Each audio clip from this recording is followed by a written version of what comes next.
With 10-year power base warranty from our floor to your door. Create something beautiful at Bostic Sugg Furniture. The icy treat that can't be beat is Sparky Snowballs. From big kids to little kids, Sparky Snowballs has been making smiles happen for over 20 years. If you're not in the mood to chill out with a snowball, Sparky's funnel cakes and fried Oreos are a perfect Sparky-licious treat every time. Are you having an event, party, or fundraiser? Call Sparky's to come on site. Remember to follow Sparky's on Facebook or visit SparkySnowballs.com to see where they'll be next. Pirate Radio is your radio home for the NCAA tournament. Clip Rock here with the big dog, Glenn Griffin. He's in first place in the Pirate Radio bracket standings. Big dog, congrats on a great first few days. There is no big dog. There is only the bracket god. Well, bracket god, you are ruling over this bracket challenge so far. How many Final Four teams do you have left? Do not question the bracket god. Clip, I only have one Final Four team left. Well, talk junk while you can, bracket god. Catch the action Thursday, Friday, Saturday, Sunday right here on Pirate Radio, your radio home for the NCAA tournament. This is Pirate Radio, WGHB Farmville, 1250 and 92.7 FM Greenville, WDLX Washington, 930 and 104.1 FM Washington. Can you be quiet, please? Thank you. Welcome to Pirate Radio Live. There's local politics, bud. I don't care about the weather. I can't control the weather. Don't want to talk about the weather. Sustained effort and violence. No, please. No. Please, everyone be quiet. Was that supposed to be funny? I got a little taco meat on my chest. Cool, neat story. I want to shake his hand. I want to shake his hand. I want to shake his hand. I want to shake his hand. I am late. Let's get the pumping. Now live from the Pirate Radio studios in the heart of the Pirate Nation, here is your host, Clip Brock. Welcome in to Pirate Radio Live here on a Thursday. Clip Brock here with you on Pirate Radio 92.7 FM in Greenville, 104.1 in Washington. We're on 1250. We're on 930.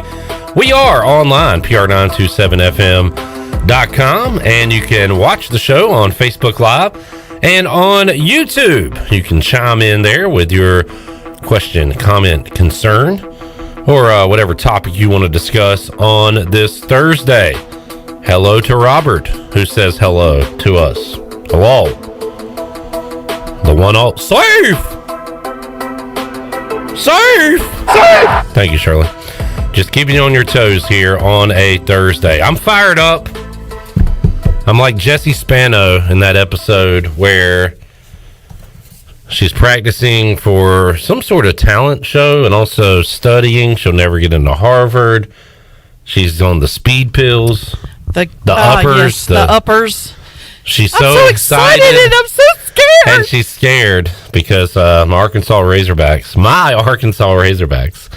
taking on Gonzaga tonight. We made it through to Thursday and to Sweet 16 action, so fired up for that. We'll dive into that in a moment. We got hoops, baseball, football. We got everything to talk about here on a Thursday. Coming up in about 30 minutes, we'll talk to the big man on campus, Jeff Nadu, break down all the Sweet 16 action. You can hear the games right here tonight on Pirate Radio if you are out and about, or if you just like listening to awesome games on the radio.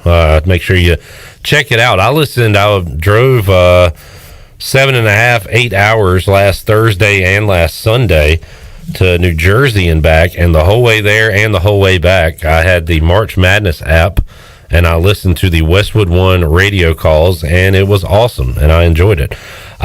So we will talk to Nadu. We'll get his thoughts on tonight's games and Friday night's games coming up on this program. At 4 o'clock, we'll talk to former ECU wide receiver Tyler Snead. He has been training for Pro Day, which is coming up Tuesday, and Pirate Radio will have coverage out at ECU Pro Day 2022. So we'll talk about what he's been up to, and talk a little Pirate football as well, as he's been out catching balls from Holton Ahlers, staying in shape, staying ready. And so we'll get his take on this year's team and what it's like for him to not be going through spring practice right now. His first time not being a part of the ECU football program for several years. Coming up at around 4:30, we'll have our Farm Bureau ECU baseball recap, because we got two midweek wins to talk about. Tuesday night against UNCW, last night against Elon. We'll talk about it with Brandon Manning. He'll join us coming up at around 4:30. In the 5 o'clock hour, we will talk to former ECU pitcher Tyler Smith, expecting him to join us here in the Pirate Radio studios sometime towards 5:30-ish or so.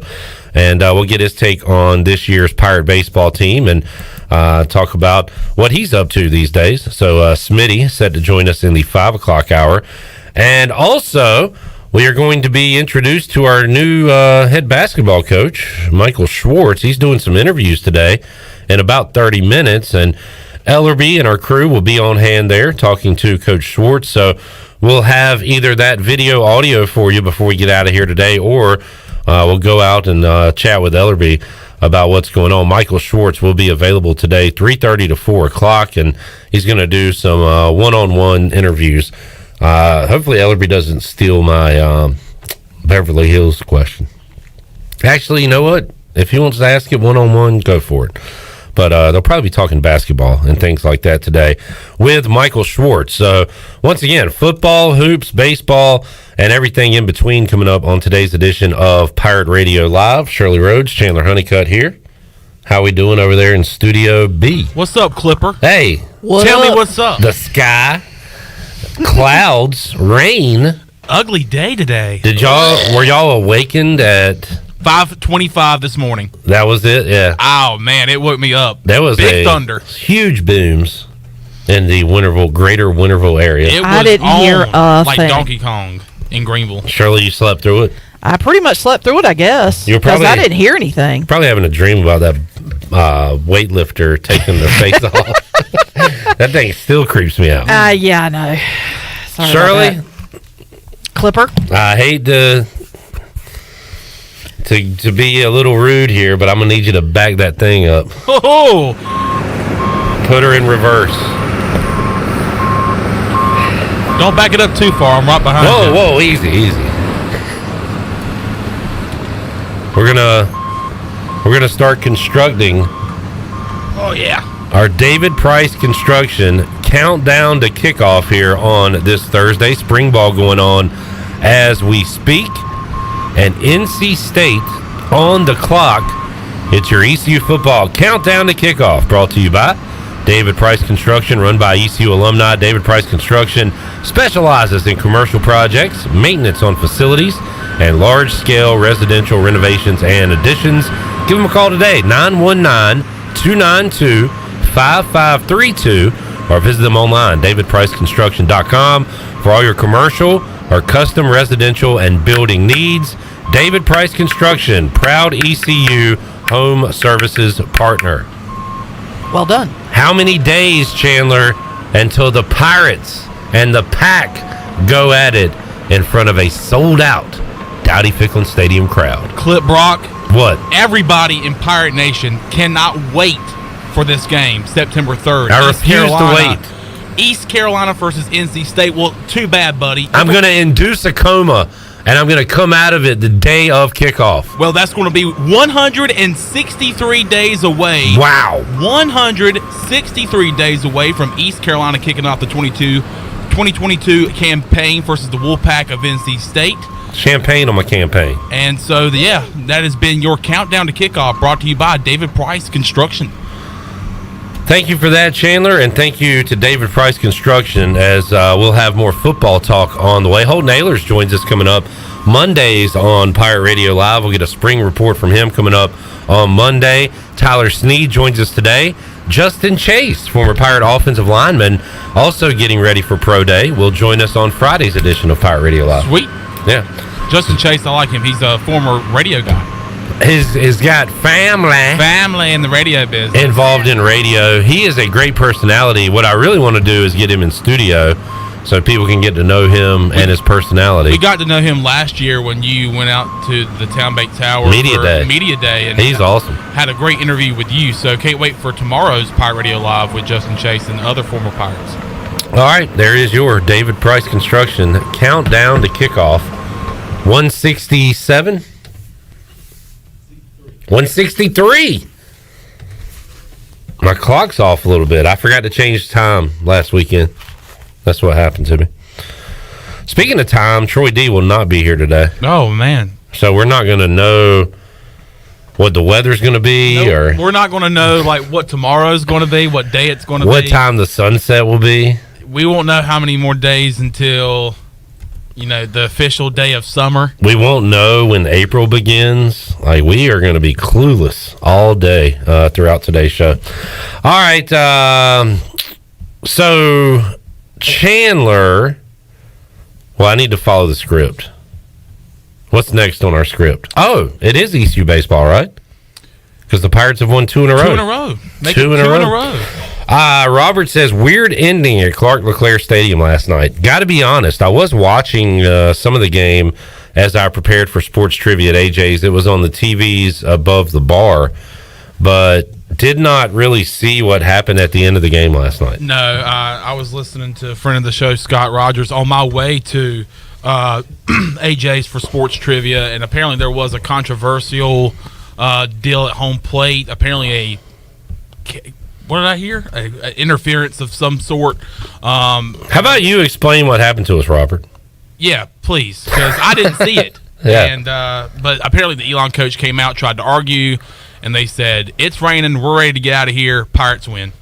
Paint it purple. Paint it purple. Because it was pouring down well, we've for like got 3 innings. We got video of the post game, and it's rating pretty good as the content junkie and Igo and P Mace are out there talking. As Robert tries to explain the situation, how about Zach Agnos on the mound yesterday? Swag nose comes in throwing fastballs. In fact, let's start there, Shirley, with Zach Agnos from last night after the game. He was asked, does he go into every game thinking that he'll have a chance to pitch? Cut one. I always, when I play, I usually like to think I'm going to pitch just so it doesn't surprise me. I kind of knew since we played yesterday that, my name could have been called very well. Ryder threw obviously yesterday, so he wasn't going to be hot today. But like I said, I always go into the games expecting the craziest thing to happen, and I honestly didn't think I don't know what Coach G sees, but I didn't think I was going to go back out there for the top of the 9th, and he's like, you good? I was like, yeah, I'm good, let's go. So, no, it was good. It was awesome. All right, Chandler, you brought this up to me. I didn't see it or whatever, but you said pitcher Zach Agnos is a total demon. He's like just completely different to like a second baseman or a shortstop. So infielder Zach Agnos, laid back. He's got the smile. He's laid back. He still has that smile that is on his face every time we see him. Every time he comes into the studio, he's got the flow coming out. Like, he looks cool. He just looks laid back, and I'm sure he's in the zone every single pitch. But when he gets on the mound, especially yesterday, like his attitude, his body language, his facial expression yesterday was just absolutely like scary, because it's like a complete turnaround of the guy he is off the field, or even at second or shortstop. He was just totally in the zone. He was pounding the strike zone, and even like after some big strikeouts, which he had 4 of them in the time that he was on the mound for the Pirates yesterday, he would be strutting around the mound, kind of stomping his feet and kind of fist pump, and definitely not the Zach Agnos we're used to, but I liked it, and I want some more of it. Okay. I like it. Tim I love McGraw. it, and I want some more of it. I think that's Tim McGraw. I think that is too. All right. All right, before I sing more Tim McGraw, cut 2, Shirley talks about his different demeanor when he's out there on the mound. Yeah, I kind of take after Jake a little bit. Those of you familiar, kind of get angry on the mound. It's a lot different than hitting because you're so much more involved 24/7. But yeah, bulldog mentality 24/7. I'm gonna throw my best stuff at you. You got to hit it. So. Josh says not only was Swagnos lights out on the mound, he hit a leadoff single, had a hit. Yeah. After striking out the side. Struck out the side, gets up, leads the inning off at the plate. Very first pitch he sees, he turns on it, gets a base hit. Patrick Mason asked, is it fun to go out there and just throw fastballs? And like Zach said, now here it is, try to hit it. Cut 3, Shirley. Yeah, usually, I don't want to sell myself, but I usually throw a lot of changeups. And, I thought I was just coming in and throwing changeups, and I just kept seeing fastballs. Fastballs, like, dude, this is awesome. Like, I haven't done this in a while. I haven't done this since high school when I pitched. And, it's just awesome because you're just like, I'm up there. I'm like, you hit it. I'm throwing it. You hit it. So. There you go, Zach Agnos. That was great to hear from him after the win last night. Great to see Josh Moylan get off the schneid. Oh, yeah. And have some solid contact, including one that left the yard yesterday, and he talked about his big night at the plate. Cut one.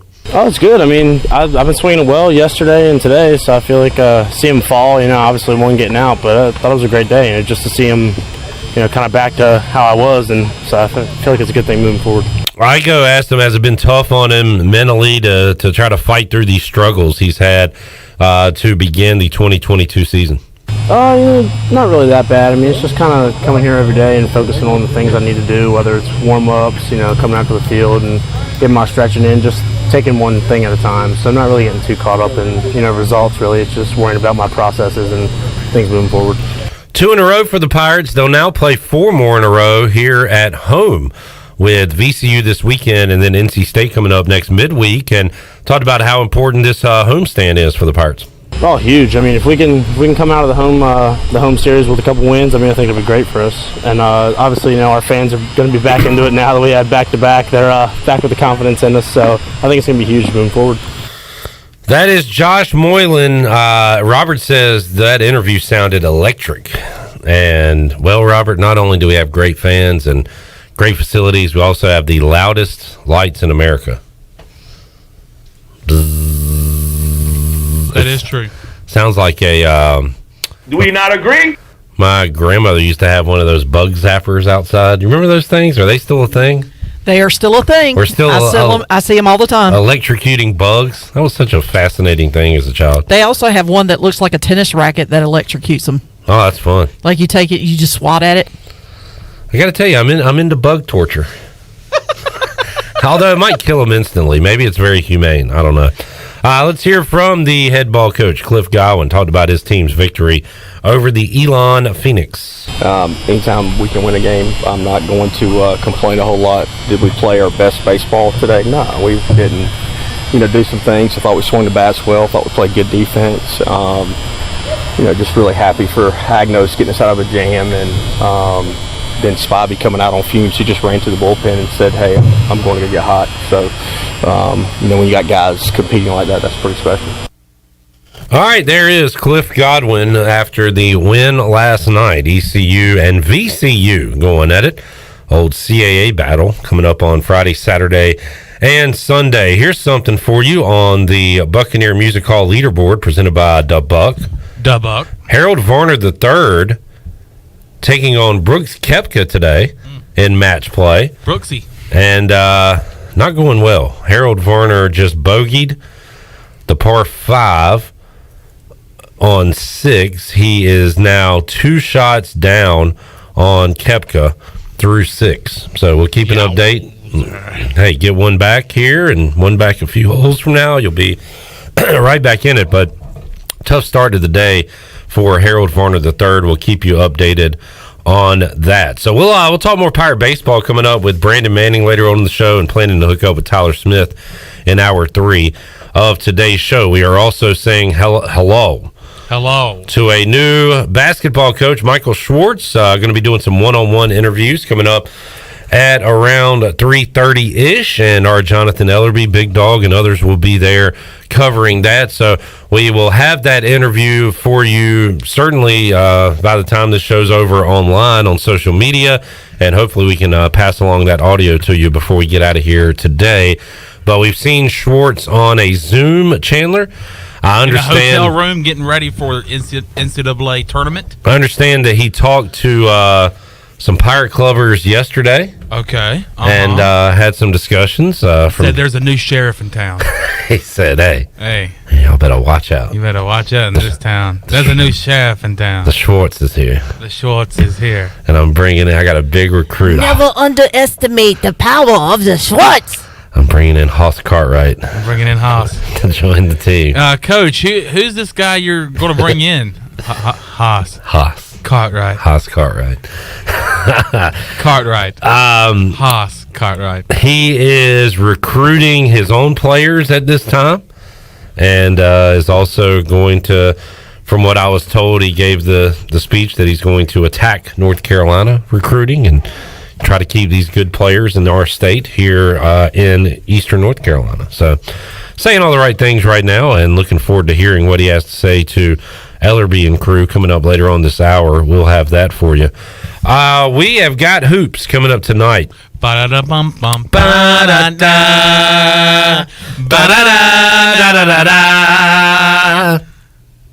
Na-na-na-na-na-na-na-na-na-na-na-na-na-na. Man, I was looking for it. I was like, where the heck is it? Thanks for joining me on the Sweet 16. Thanks for joining me on that. That was fun. I know we run some old Mr. Big Voice stuff. You know what I want to say, listening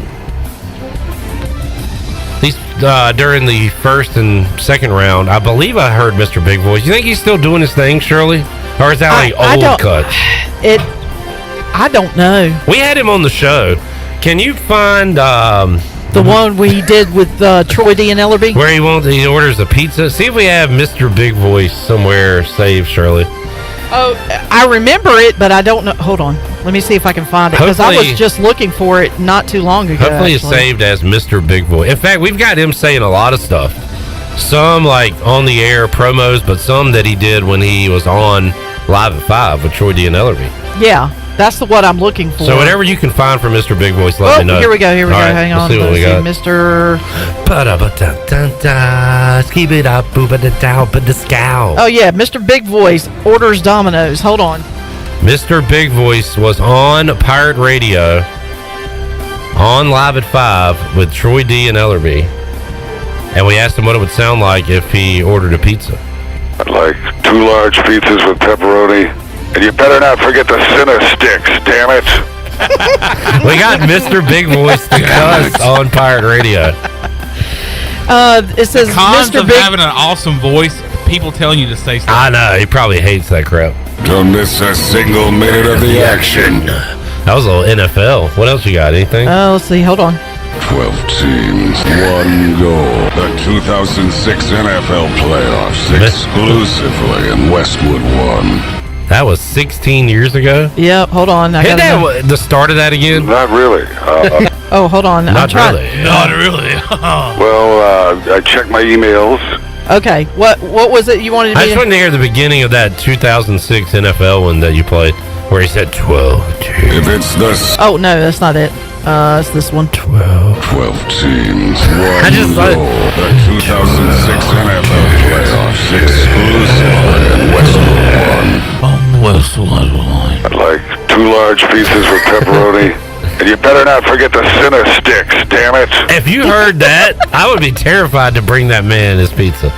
Well, you know, it's funny. I have to go back and search for it, but I remember we asked him about like what he would say, like if his kid got caught sneaking back into the house after breaking curfew. What are you doing? What are you doing, kid? I forget how he answered that. Yeah, and I thought that was not really. Not really. I know a lot of guys do that. At the end of a day, if I'm doing the reel like I just did. Yeah. Well, it sounds right. Even if he's talking normal and he's having a conversation, it still should have this playing underneath it. So he does Westwood 1, like the NFL, the March Madness. He also, I think he said he did like some monster truck stuff. Yeah, I just don't remember because there's like I said, we only have just a couple of cuts. And so what years does it say that's from? Let's see. Like the Domino's. 09. Yeah. So, man, that was a long time ago. April 20th, 2009 was when we did that interview. 2009. I'd like 2 large pizzas with pepperoni. And you better not forget the Cinna sticks, damn it. Mr. Big Voice. There better be 12 Cinna sticks. What a legend. All right, Chan Man. Yo. Me, you, Coach Mack, Bryce Williams, some of the best college basketball minds that I know. I mean, you just named them right there. We have Arkansas knocking off Gonzaga tonight. Tough as nails, Clip Brock. Tough as nails. I love Arkansas. There is one problem. One of the things you want in a basketball team playing a basketball game is for them to make baskets. That's a good point. Shot goes in the rim, comes down through the bottom of the net. In fact, it doesn't even have to do that. If somebody tips it out through the rim, that's goaltending. That counts. I'll take that. Arkansas struggles in that department. But what they are good at is keeping teams from putting the ball in the basket. Gonzaga scores, I'm not going to look it up, I'm going to say 80 points a game, 85, whatever. So I'm a little nervous, Chandler, but that 9.5 is a big number. I want them to win outright. But I'm for whatever reason, I guess it's, and this is a scary thing to say and a dumb thing to say maybe in sports, but they're due. Arkansas is due for a good offensive game. That's stupid. What do you think? What do you think about being due, Molly? Is that stupid. A thing? Well, you hear it all the time in baseball. It's just it's stupid. Okay, they're due. They turn it in homework or something. Get out of here. All right, thanks for joining us, Molly. Chandler, back to you. What's up, man? How you doing? You think Arkansas is due tonight to put? They're due, man. Yeah, I agree. They're due. I think so. So that's a 9.5 point spread. Gonzaga. That's at 7:09er on CBS. TBS 7:29. Got a future on Villanova. They are taking on Michigan tonight. Nova a 5-point favorite in that one. What do you think about that matchup, Chandler? I think Nova rolls. I think Villanova takes care of business tonight. 5 points. I was like easy money. Wow, okay. 9:39 will probably be later. CBS, Texas Tech versus Duke. Bye-bye, Coach K. Mike Krzyzewski will be coaching in his final game in... No, please. In his next 4 games. Could it be tonight against the Red Raiders? My bracket says it will be tonight. It will be his final game. Please. No, please. Be quiet. Oh, please. Really? What do you think about that one? No. Yeah, I like Texas Tech. I really like their coach too. I really don't know their coach because it was Chris Beard and now Mark Adams. And then I think it is Mark Adams now. So the video I saw on Twitter of him saying, "I don't want to tell you goodbye." Yeah. I'm gonna see. I don't want to tell you goodbye. That fired me up. Give me the Red Raiders. He like slapped his player's leg. Yeah. I don't want to tell you goodbye.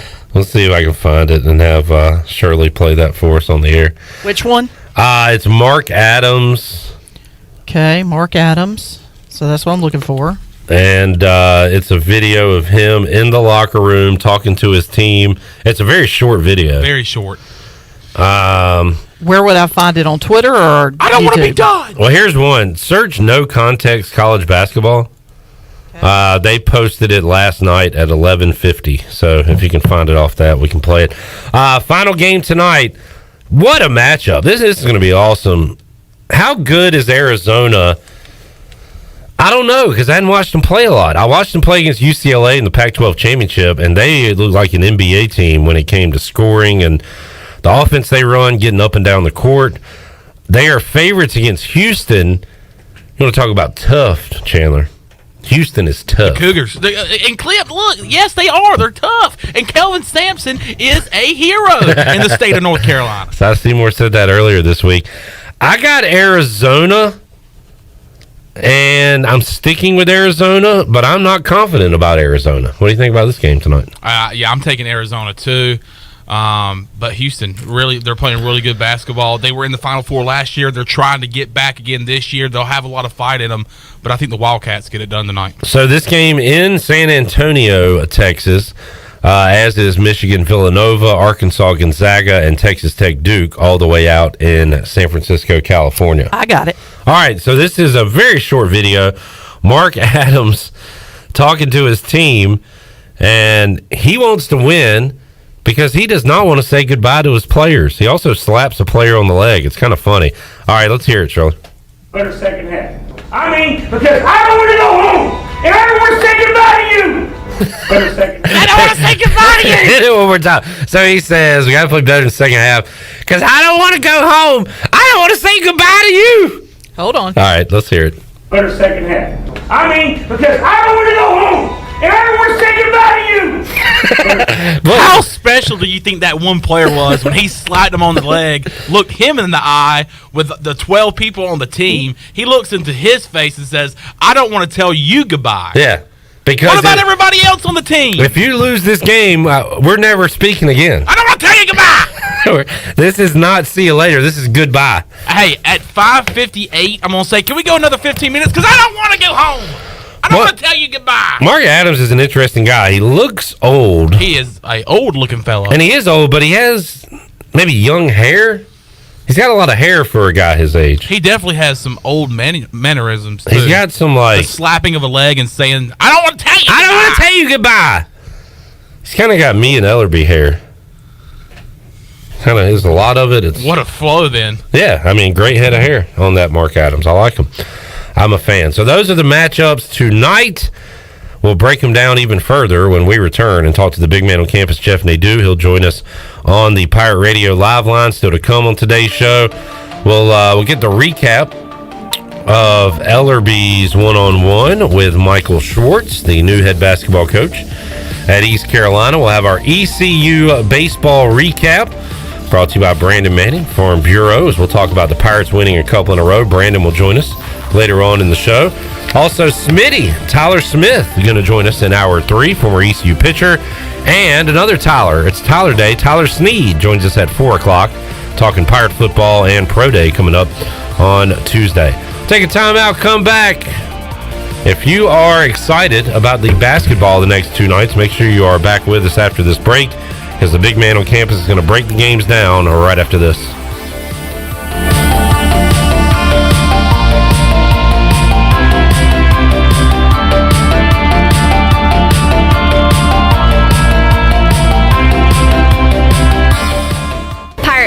Presented by Sup Dogs and Suddenlink, offers 2 days of piractical tomfoolery. This free event includes 150 vendors, food trucks, art demos, BMX, mermaids, and of course, pirates. Join us on Friday, April 8th from 5 p.m. to 9 p.m. featuring music from DJ Tay James. Then on Saturday, April 9th for a full day of activities from 11 a.m. to 8 p.m., including a concert on the Town Common from Grammy-nominated recording country artist Eric Pasley. For more information, visit piratefestnc.com.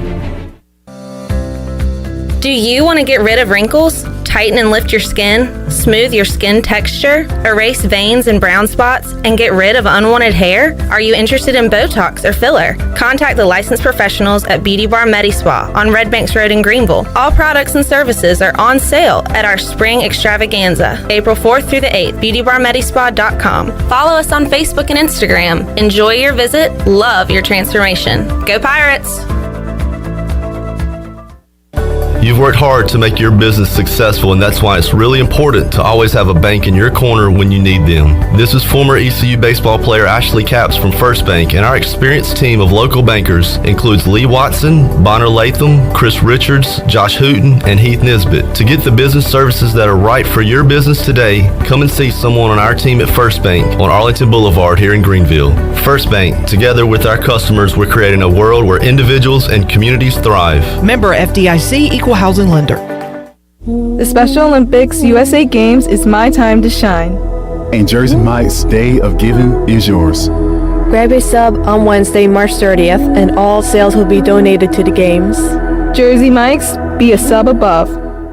The Special Olympics USA Games is my time to shine. And Jersey Mike's Day of Giving is yours.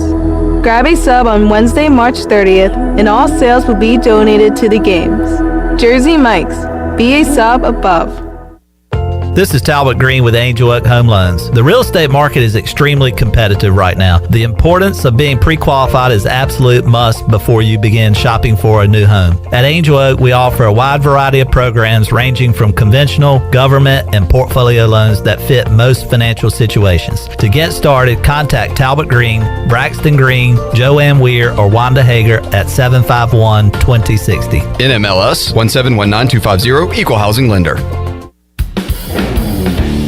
Your vehicle is a big part of your life. That's why you should trust the team at Greenville Auto World for all your vehicle needs. Greenville Auto World believes in fair prices, superior service, and treating customers right. Visit GreenvilleAutoWorld.net to see their fully stocked inventory of SUVs, trucks, and cars. Need a lift kit, custom rims, or wheels? Greenville Auto World can upgrade your vehicle today.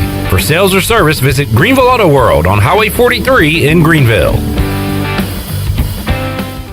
Life insurance is one of those subjects that make people want to change the subject, rather than admit they probably don't have enough. That's why State Farm agent Timothy Sawyer focuses on how the benefits of life insurance actually live on by asking people to think in terms of life without having to sell the house insurance or life without having to give up the college insurance. Find out how the benefits of life insurance can live on for your family. Call State Farm agent Timothy Sawyer here in Greenville today at 493-0002 and put the life back in life insurance. Hey Pirate Nation, this is Scott Harris with RE/MAX Preferred Realty. I've been in Greenville over 25 years. I'm a proud graduate of ECU. If you're looking to buy or sell a home, then give me a call today and let me help make your real estate process fun and easy. I keep it simple and explain the process every step of the way. My goals are your goals. There are no long-term contracts, and you always deal with me from start to finish. The right home starts with the right agent. Call me, Scott Harris, at 347-1857. Go Pirates!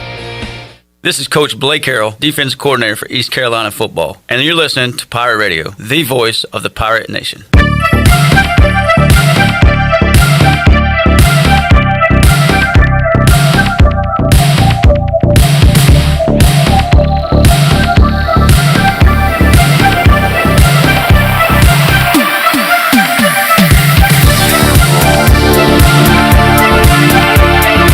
You're listening to Hour 1 of Pirate Radio Live. This hour is brought to you by University PC Care, your local tech support experts for all your personal and business needs. Visit universitypccare.com to learn more today. Now, back to the show. Welcome back. Grab your amigos and head to Chico's for the best Mexican food and fun in Greenville. Come and enjoy favorites like shrimp tacos, steak and chicken fajitas, burritos, enchiladas, ACP, and more.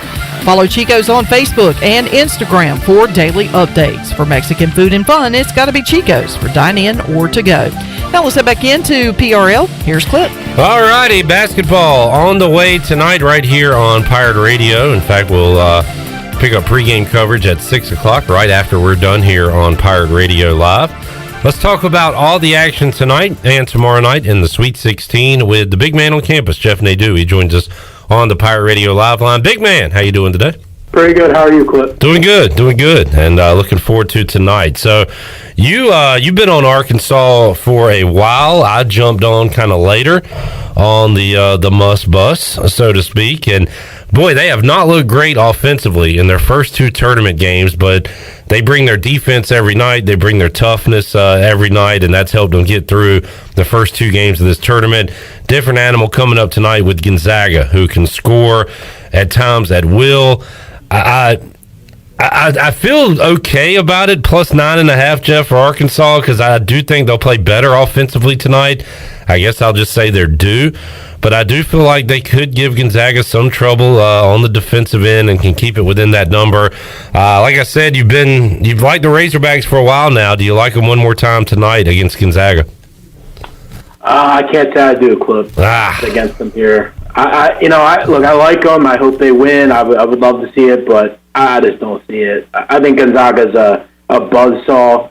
I have some real concerns for Arkansas here. I mean, I feel like the length of Gonzaga, just the overall fact that they're a better team, they're really the best team Arkansas has seen all season. And, I have to wonder, you look at Note recently, he hasn't played particularly well. It seems like teams have been able to key in on him, and if you can do that, they're going to have a lot of issues. And that was pretty evident in that game against A&M to end the SEC tournament. They kind of keyed in on him. LSU did a nice job against him this year. I feel like with a week to prepare, I think Gonzaga does the same thing. You also have to ask yourself, this is not a very deep Arkansas team. What happens if Williams gets in foul trouble? I'm real concerned about Timmy and Holmgren. Yeah, we saw it last game, too, when Note went out with foul trouble at the guard position, too, Jeff. Yeah. And look, you look at the first two games, New Mexico State and Vermont, not exactly a murderer's row for Arkansas. You're heading into a really good team here. And look, Gonzaga, for what it's worth, we know they're the best offense in the country, but this is one of the better defense in the country as well. So I would just kind of turn this into a jump shooting game, and I feel like Arkansas is going to struggle. And when Gonzaga wins, Cliff, it's generally by double digits. You look at their average scoring margin, one of the best in the country, actually the best in the country. They win games on average by 22 points a game. And how many times, Jeff, have those been like 4 to 9 point games, and then you look up and they're up by 22? Like they go on those runs. Exactly. And you look at point distribution. Arkansas is 6th in America in free throw distribution as far as their points are concerned. Look, if you can't manufacture offense, get in transition, you're not going to beat Gonzaga. You're going to beat you. So, yeah, I like Zaga here. All right, the other game in the early window, I got 3 futures out there. I got Arkansas to make the Final Four. I got Kansas to win it all. And before the tournament started, I took Villanova to win it all as well. Nova in action tonight. 5-point favorite. Seems like they're always around that 5-point area because if they're up at the end of the game, one thing they're going to do is make free throws. I believe the best free throw shooting team in this tournament. And, Jeff, they're 5-point favorites tonight against Michigan. And the Wolverines, some say, shouldn't have been in at all.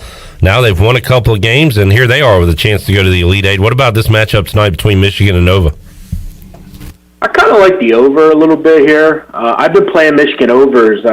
They're just being kind of put out there like they're the same defensive team as old, and they're not. They're not a good all-defensive team. And, the problem that John Howard has is Dickinson is a good offensive player, and you need him, but he is not a good defensive player. I think Villanova gets into the 70s here. Seems like any team with a pulse offensively is able to score against them. They flew over the number in the first game. Second game against Ohio State should have went over.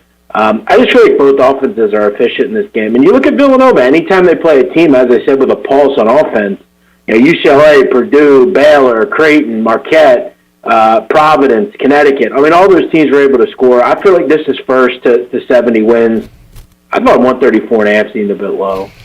Big man on campus, Jeff Nadu, joining us at Jeff Nadu on Twitter. Jeff, the 2 late-night games tonight, great matchups, and this is a kind of a very generic preview of Texas Tech Duke, and I'll let you break it down, the expert that you are, but looks like offense versus defense. I don't want to sell Texas Tech short and say they can't score, but they will lock you down defensively. Duke, they will score and have trouble keeping teams from putting up points. So who wins tonight, offense versus defense? I'm seeing this as a pick'em right now. Yeah, I think that's the growing sentiment that this is offense against defense. And I don't know. I mean, I look at Duke. I just think they're the more complete team. I mean, let's keep in mind, it's not like Duke sucks defensively. I mean, this team's pretty good defensively. They don't foul you. They're not going to put you on the line. And I have some real question marks about Texas Tech's offense. They have the best player on the court in Banchero. Whether you agree with it or not, they're going to have a whistle advantage here. I think it's clear. You look at the amount of people that watch Duke's game on Sunday, Cliff. 12 million people watch that game. I mean, there's growing power and staying power in Duke in this tournament, especially with it being Coach K's swan song. I think they're the better team. I think the problem that Texas Tech has will be twofold. They don't really have a point guard, and they don't really shoot the ball real well. And I don't really know why this is a pick-em. I'd put this more at like 1.5, 2 in favor of Duke. I think they're the better team. A lot of squares betting Texas Tech from what I'm seeing here. I think Duke's a better team. Fascinating matchup with Arizona and Houston. Arizona looks so fun on offense when they get rolling. And Houston, Kelvin Sampson, you're going to get the toughness, the rebounding, the grittiness, and all that with the Cougars. So this is a fun matchup, Jeff. And Arizona, a slight favorite, total of 146.5. Does anyone have the edge, in your opinion, in this game? Yeah, I played Houston +2 on Monday. I felt like it was the play I had to make. I just don't really love Arizona. I've kind of talked about this for weeks on end. I just feel like they're a year away. I don't like their point guard at all. I think he's a major liability in this game, Kirk Risa. I think he really has trouble against guys like Snead and Edwards and Taz Moore and those guys. This is a good basketball team in Houston. They're well coached. They've got plenty of time to prepare. And it seems like Houston is just a better version of TCU, which Arizona had all sorts of problems with. Yeah. This Houston team just knows how to rebound the basketball on both ends. They're great on the offensive glass. They're great on the defensive glass. if you don't put bodies on these kids, they are going to beat you up. And the truth of the matter is, I just think Houston's a better team. Arizona just doesn't pass the eye test to me. I know a lot of people will disagree, but when we look at this roster, Crease, as I said, is a liability. I don't love Tubelis. I don't love Bello. Coloco and Mathern are good players, but I feel like they have the length, Houston, on the perimeter to deal with it. Remember as well, Clip, this is an Arizona team, one of the youngest teams in the country. Houston, on the other end, one of the oldest teams in the country. Huge consistency and just overall experience advantage here. Plus, I think they might have the best coach in the country. I felt like at the end of the season, Houston started to just be disinterested, but for the most part, whenever Arizona stepped up this year and played a team better than them, they struggled. And I think they're going to struggle here. I think they lose this game. Houston wins. Good insight from Jeff Nadu. Jeff, let's go to Friday real quick. And I remember before the season started asking you about teams, and you brought up Texas and you brought up Purdue, right? Before the season had even started. And here they are, Sweet 16, huge favorites against the Cinderella St. Peter's. Does the Peacock story come to an end on Friday night? And I guess the big question is, Jeff, if so, is it in blowout fashion? Because 12.5 is a pretty big number here.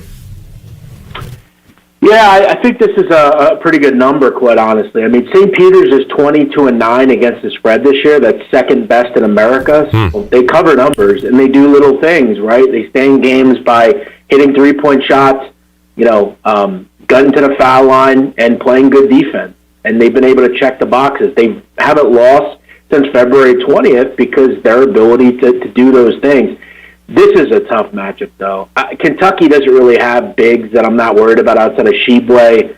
And Murray State doesn't have any that I'm worried about. Purdue has two. They could eat tomorrow night. I kind of like the over in this game. I think if you like St. Peter's, why not just take the over? Purdue's going to score, and for St. Peter's to cover, they're going to have to get to 65 or 70. I feel like this total is too low. I would be on it. Purdue is really good. I thought when it all is said and done, I think they would get to the Final Four, and I kind of backed that up here. I would probably put them as a favorite against Carolina or UCLA. I'll tell you right now, I'm deciding on which. I don't think I'm going to go tomorrow night, but I think I'm going to go Sunday. I'd like to see Purdue UCLA. I think that'd be an elite game. So, I think Purdue wins. Would I take them to cover? It's tough, Clip, because Purdue has been a team that out of conference blew teams out. But when they kind of got the teams on their level, they kind of won by 8-10. It's a tough game. I lean over. All right. And a bit of a spoiler there, I believe, Jeff. You want to see UCLA and Purdue. So does that mean you're taking the Bruins over the Tar Heels on Friday? Yeah, I would say so. It really is going to depend. I've heard some stuff coming out of UCLA that Jaquez is hurt. Yeah. He is. I think we need to make sure he's healthy. If he's not, I have some concerns. I mean, Carolina's really big. Obviously, they're really good. And they're playing some great basketball right now. I thought they were terrific against UNC or against Baylor. Almost blew it, but Caleb Love's playing at a high level. I'm really not looking to venture an opinion until I know more about Jaquez's status. He's probably the most important player on that team outside of Mr. Juzang. We've talked a bit about Providence this year, Jeff, how lucky they are. Well, they had a wire-to-wire win over the pesky San Diego State Jackrabbits team and then won by 28. Just overmatched there were the Richmond Spiders. So they come into this game against Kansas feeling really good about themselves. Kansas a 7-point favorite. How about Ed Cooley's Friars? Do they have one more lucky game in them here, Jeff, or do you like the Jayhawks? Yeah, I was surprised to see this number in the sevens. I thought that was a little too high. I mean, look, did it start lower, Jeff, or did it start here? I don't much been around there. Okay. Look, I think Providence is a lucky team, surely, but to give them this many points, I have to almost wonder, are they trying to tell us something here? It's hard to bet against Providence at any level. As you said, took care of South Dakota State quite easily. We're terrific against Richmond. Kansas's kind of issue all season has been defensively. I don't love them defensively. I haven't really been that impressed with what they've done. I mean, they barely beat Creighton. Creighton, who didn't have Kalkbrenner or Nemhard, really struggled in that game. I'm definitely going to be leaning towards the Providence Friars here. The problem that I have here is, though, I think the whole world's going to agree with me here. Yeah. Blown away this number is what it is. It kind of screams to me one of those games where you kind of you'd end up saying, well, I'm going to take the 7.5, and then Kansas wins 81-71. Look, here's the issue for Providence ultimately. You look at the two games they struggled this year against. Look at who the teams were. Villanova. Okay, that was the toughest opponent they played. They lost both games. Now, both were close, but I would put Kansas a bit above Villanova. I guess the number makes a little bit more sense. I like and lean Providence, but I think ultimately I'd probably just bet Kansas because the line doesn't make any sense to me. All right, and finally, Jeff, we're Miami fans around here. Chandler had that big ticket for Miami to win the ACC tournament. Was able to hedge it a bit in their game against Duke and get a little bit in return. So good play by Chandler there. And he's been riding them here in the NCAA tournament. They are favorites against Iowa State. I didn't get this from you last week, Jeff. I got it from everybody else I listened to. All I heard about was how bad Iowa State was and how they were going to lose first round and were going to be a non-factor. And yet here they are in the Sweet 16 after knocking off Wisconsin. So Miami minus 2.5. I'll admit I already got it. It almost seems, I don't know, too easy to me, but hopefully you like the Canes too. What do you think about this game? Yeah, I think this, it wouldn't surprise me if this is a swan song for Ncaa. What a coach he's been. I think this would be a great way to go out on top. I think they win this game. I really do. You lucked out here. You got to admit, if you have a future on Miami, you got to be pretty happy with the draw they've gotten. Iowa State, it's been impressive, but this is a damn good draw for Miami. I think they get the job done here. They just seem kind of destined to get to the Final Four. I don't know why. It's been an incredible season. They don't turn the ball over. They're good offensively. They don't wow you much defensively, but I've been really impressed with this group on that end. That's what I've been most impressed by.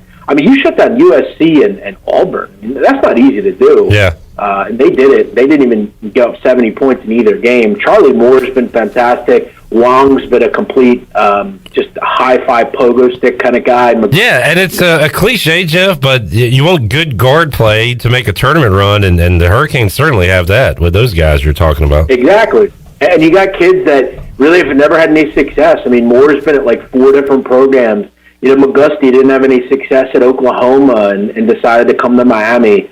Larry Nugget's a great coach, man. This guy, he's been to a Final Four, went there with George Mason's, been to many NCAA tournaments. I think this could be a good spot to kind of say goodbye here. He's 72 years old. It's been a hell of a season for them. I think they move on and get to another Final Four. I think they win this game, and then I think they win the next game. They've been impressive. Jeff, final question for you. What do you know about Michael Schwartz, the new ECU head basketball coach coming from Tennessee, and what do you think about the hire that John Gilbert made here? I will admit, I was, and maybe look, I don't live like you do right there, just knowing everything. I was surprised that they cut loose Joe Dooley. Maybe I'm wrong to say that. Sounds like it was more of a. It's not like Joe Dooley set the world on fire winning games, but for our standards, it looked like they were going certainly in the right direction. But the talk is, Jeff, just he and the administration did not see eye to eye. There was a disconnect there, almost no communication, and it almost sounded like if Joe Dooley and the AD got along, he'd probably still be back, kind of thing. Yeah, I think looking at him, Schwartz, he's kind of a defensive mastermind. He comes from the Rick Barnes school. He's a defensive coach. And some of the pieces this team has, Suggs a great defender. They have a pretty young team for the most part. The hard thing about East Carolina is keeping talent around. You're recruiting at a higher level. You're not going to get those great recruits, but you're going to get decent and solid recruits. You look at recently. Jaden Gardner ends up leaving. Our best player this year, Tristan Newton, a Texas native, and we're worried about him seeing that name in the portal. And that's the thing. These bigger schools are going to reach down and say, "Okay, you're from El Paso. Why don't you come home and come play at Texas or Houston or something?" This is a guy that, and this is the problem we have at Temple as well. They're looking at a guy like Damian Dunn and saying, "Come play for us." So this is the issue with mid-major basketball, but. I think it's a good hire. There's a background and a base there. We'll just see what he's able to do. Big man on campus, Jeff Nadu joining us. Jeff, enjoyed it as always. Let's just reconvene one more time next week and talk Final Four before you go on a bit of a hiatus. But, man, really enjoyed the chat today, and hopefully we can do it again next week. You got it, Clip. Yeah, I'm looking forward to, it's just been a lot of basketball. Looking to kind of just, look towards football and be ready. But, yeah, I'll be here. Thanks. Thank you, big man. Jeff Nadu joining us today. Looking forward to the action tonight, which you can hear right here on Pirate Radio. We'll take a timeout, come back, wrap up hour one. We got this is not a big move in the NFL, but it affects multiple teams. Kansas City got a new wide receiver. We'll tell you who that is and how a quarterback for another team might be upset all over again. More on that as we wrap up hour one when we return on Pirate Radio Live after this.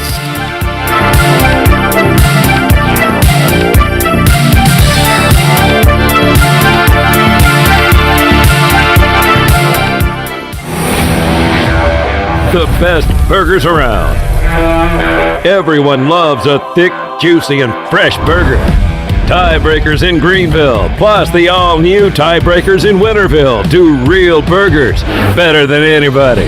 So don't just go to any burger-themed restaurant chain. It's time to break the chain and eat local. Tiebreakers, real burgers at its best.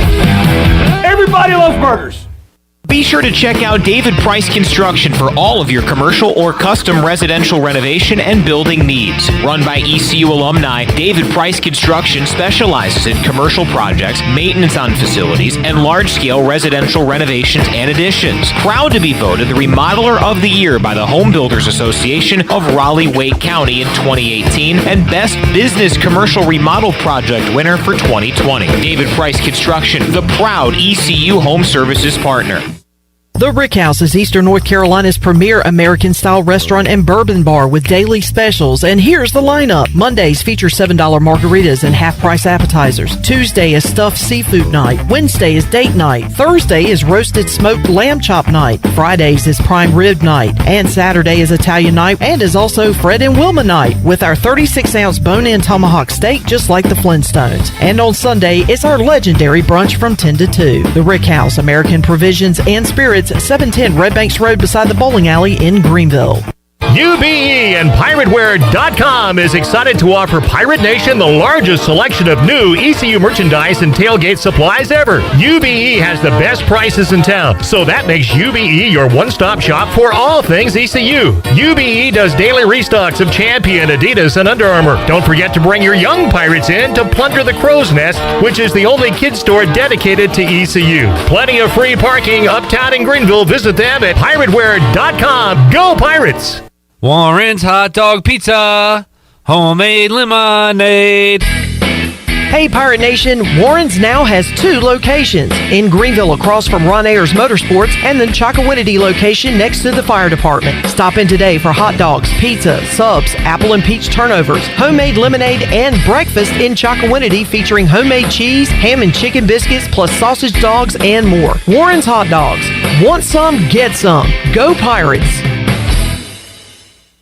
East Coast Grading and Utilities is your source for clearing, hauling dirt, and concrete work. East Coast Grading and Utilities handles all sewer and water issues as well. I'm David Vaughn. Whether putting in a new subdivision or helping you with any and all of your drainage problems, I can get the job done. Call me at 531-7494. No job is too big or too small. East Coast Grading and Utilities. Friends helping friends. 531-7494 for East Coast Grading and Utilities.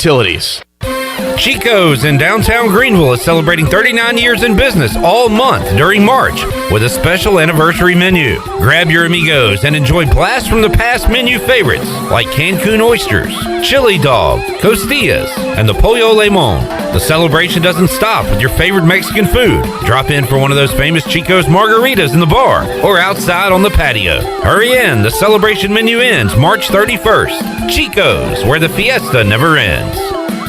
Hey Pirate Nation, this is Holt Nailers for my friends at Arc Point Labs. Just as I trust my teammates, you can trust Arc Point Labs to give you quick and accurate results for all your laboratory testing needs. If you are in need of COVID testing for your return to school, work, or for travel, Arc Point Labs is offering same-day PCR and antigen testing with little to no wait time. Please visit any of the 6 Eastern North Carolina Arc Point Labs locations or make an appointment now at onehourcovidresults.com. Go Pirates! This is Carson Wistenhunt, and you're listening to Pirate Radio, the voice of the Pirate Nation.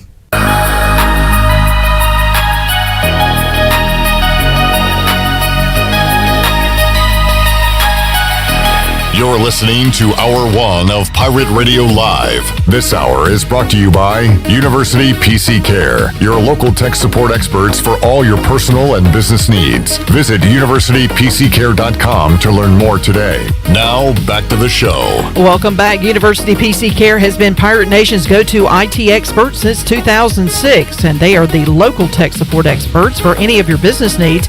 Let University PC Care take care of it so you can take care of business. Visit universitypccare.com to learn more today. Now let's head back into PRL. Here is your host, Clip Brock. Alrighty, wrapping up hour number 1. Tyler Snead set to join us in just a moment as he is getting ready for Pro Day coming up out at the ECU practice fields on Tuesday. So we'll hear what Tyler Snead's been up to coming up in a little bit. NFL move that I talked about going into the break. Aaron Rodgers loses another receiver, and the Chiefs try to fill the shoes of Tyreek Hill, who just went to the Dolphins yesterday. The Packers, former Packers receiver Marquez Valdez-Scantling, former Wolfpack and Bull, will join the Chiefs, and he is a speed guy. Nobody compares to the speed of Tyreek Hill, but they do get a down-the-field option in Valdez-Scantling. So I want to see the Packers depth chart at wide receiver. Chiefs also got TikTok superstar Juju Smith-Schuster. Yeah, got him too. All right, well, ourlads.com. So like the NFL doesn't really have, like, the Packers won't just put out a real depth chart for you. So I like this website because it updates teams and rosters. This was updated on the 22nd of March, which was 2 days ago. This is March. So Marquez Valdez-Scantling still on the roster, but so their receivers look like this in Green Bay. Juwan Winfrey. I don't know who that is. Do they still have Cobb? Randall Cobb, who is old. Old as dirt. He was on Kentucky when ECU played them in the Liberty Bowl. But he is old. I don't think he played in that game, if I'm not mistaken. They have Alan Lazard. They have Malik Taylor, Amari Rogers, Rico Gafford, and Chris Blair. I mean, who? Rogers has nothing right now at the receiver position. Something they're going to have to go out and get punching air right now in the draft or some way or another, because it's just going to be him and his buddy Randall Cobb, who he so desperately wanted last year. That was part of the I'll be back if you bring in Randall Cobb. I'll say this: if they don't add any receivers, I'm going to draft Randall Cobb in fantasy because he'll probably throw to him 12 times a game. But you're taking a risk there, too, because like we mentioned, he's old. He's an old man. So, all right, Packers losing Valdez-Scantling, who was a free agent. This wasn't a trade or anything. He was just picked up by the Kansas City Chiefs. He was at State before South Florida. Well, you're all right. But I appreciate you reminding me that he went to State before South Florida. Thank you. State. Valdez-Scantling. Scantless. Tony. Think about MVS. All right, so there's your NFL news today. Any Panthers news? I'm ready for Tony Dunn to come in tomorrow and him talk about Malik Willis because he's fired up about it. Apparently, he's a big Willis guy. I do have news that Desmond Ridder had his pro day, and there was no Matt Rule, there was no Scott Fitterer, no David Tepper, like they were present at Malik Willis's pro day, and also Kenny Pickett. Kenny right. Small Hands Pickett. Hey, let me see your hand. Let me see your hand. I want to see your hand. So if the Panthers miss out on Mayfield, which it appears they are, Garoppolo, I mean they're taking a QB round 1, right? All the signs are pointing to that.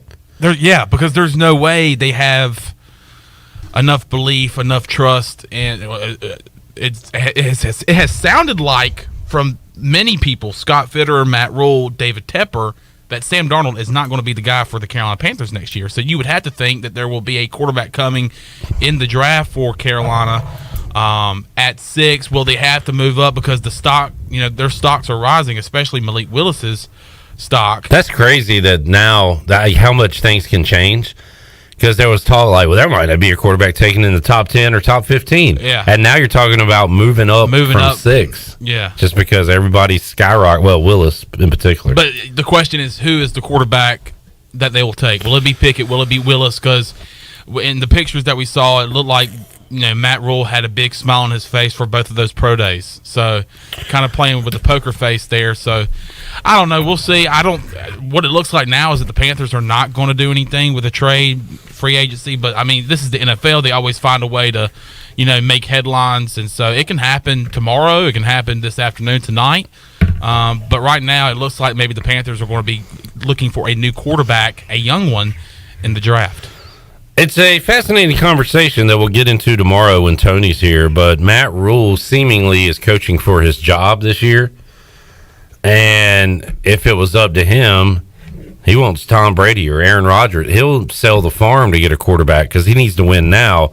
If you're Scott Fitterer, you've got a longer leash than Matt Rule, right? Mm-hmm. So you're GMing for the future, not to save Matt Rule's job. Yeah. So it's like two different mindsets. Well, the common mindset is we need a quarterback, sure, but Fitterer has more time to get one in place than Matt Rule does. You know what I'm saying? It's kind of interesting that, like, if Matt Rule was the coach and GM, like we've seen over the years Bill with O'Brien. Like O'Brien, Parcells, whatever, he would like trade the farm to get a quarterback in right now. Yeah, got to save my job. But that's not the case. No. So I'm interested to see what direction they go and how it affects the short term and long term. And Matt Rule's already gotten off to a good start in the offseason, firing assistants and getting a lot of more experience on the staff with your O-line coach and some other assistants too. So definitely wanting to make some changes, hopefully some positive changes. And now it's they're going to try to look for a change at quarterback. Susan Deans is in at a very appropriate time. And says hashtag fire Matt Rule. Fire Matt Rule. There you go. All right, let's take a time out. We'll come back when we return. Tyler Snead will join us, former ECU wide receiver. We'll talk about what he's been up to, preparing for Pro Day. Talk a little Pirate football as well. It's all ahead. Hour 2 of Pirate Radio Live. We're back with you. The need for speed and Snead, indeed. I don't know. We'll be back after this. Next.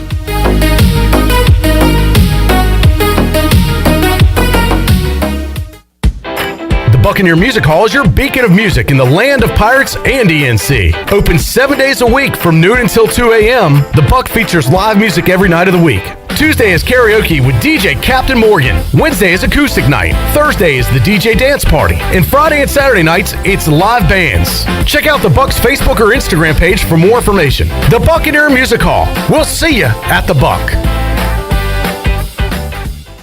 The celebration is on. Save the date for Saturday, May 14th as the town of Farmville celebrates 150 years with a Black Tie Gala from 7 to 11 p.m. Music will be provided by the Raheem Walker Project and dinner will be served. Tickets are $75 per person or $650 for a reserved table for 8. All proceeds benefit the Farmville Chamber of Commerce, and to purchase tickets, call 753-4671. Save the date and enjoy a night out on the town at the Farmville Black Tie Gala Saturday, May 14th.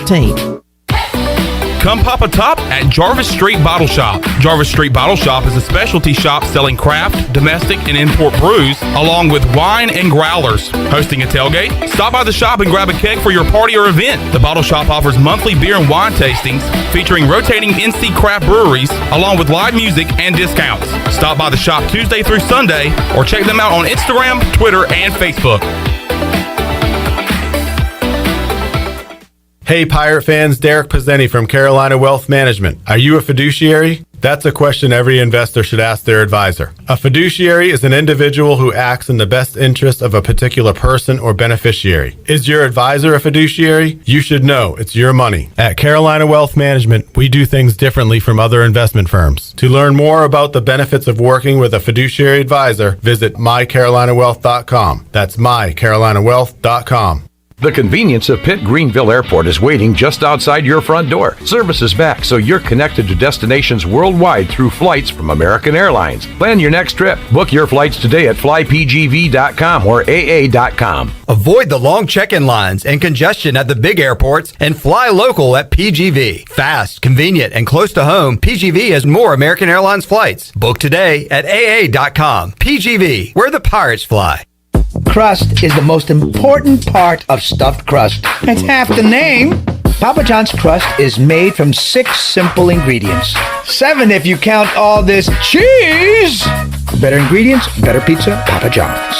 Hey Pirate fans, the Papa John's Epic Stuffed Crust One-Topping Pizza is only $13 and is an MVP move for game day or any day. Place your order online at papajohns.com and sign up for Papa Rewards. Papa John's, the official pizza of the ECU Pirates.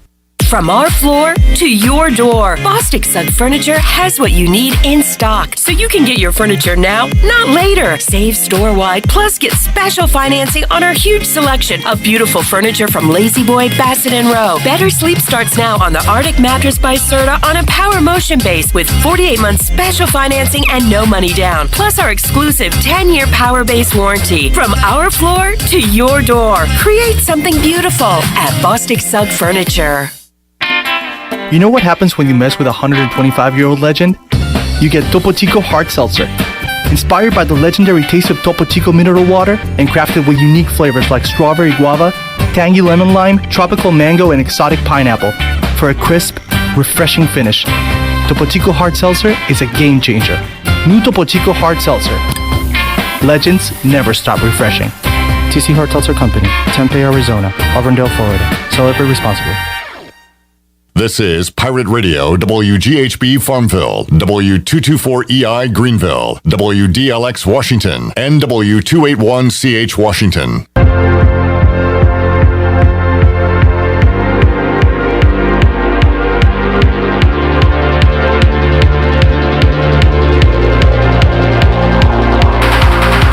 You're listening to Hour 2 of Pirate Radio Live. Now, back to the show. Welcome back. UBE has been an ECU tradition for over 50 years. You can shop online anytime with pirateware.com. UBE has the biggest and best selection of ECU sportswear and accessories for pirates of all ages. Every day is game day at UBE. Now let's head back into PRL. Here is your host, Clip Rock. Back with you, Hour 2 of Pirate Radio Live. Also, the big dog Glenn Griffin and Ellerby are back, as Ellerby went one-on-one with Michael Schwartz. Jeff Charles also took on Michael Schwartz one-on-one. We'll have both of those interviews coming your way right here on Pirate Radio. Before we get out of here on this Thursday, we'll have the Ellerby interview with Coach Schwartz coming up later this hour, and the Jeff Charles one-on-one coming up in hour number 3 of today's show, and those will be available to listen to and watch on our social media sites too. So check us out on Twitter, Facebook, Instagram, and YouTube as well. Right now, we'll talk a little football.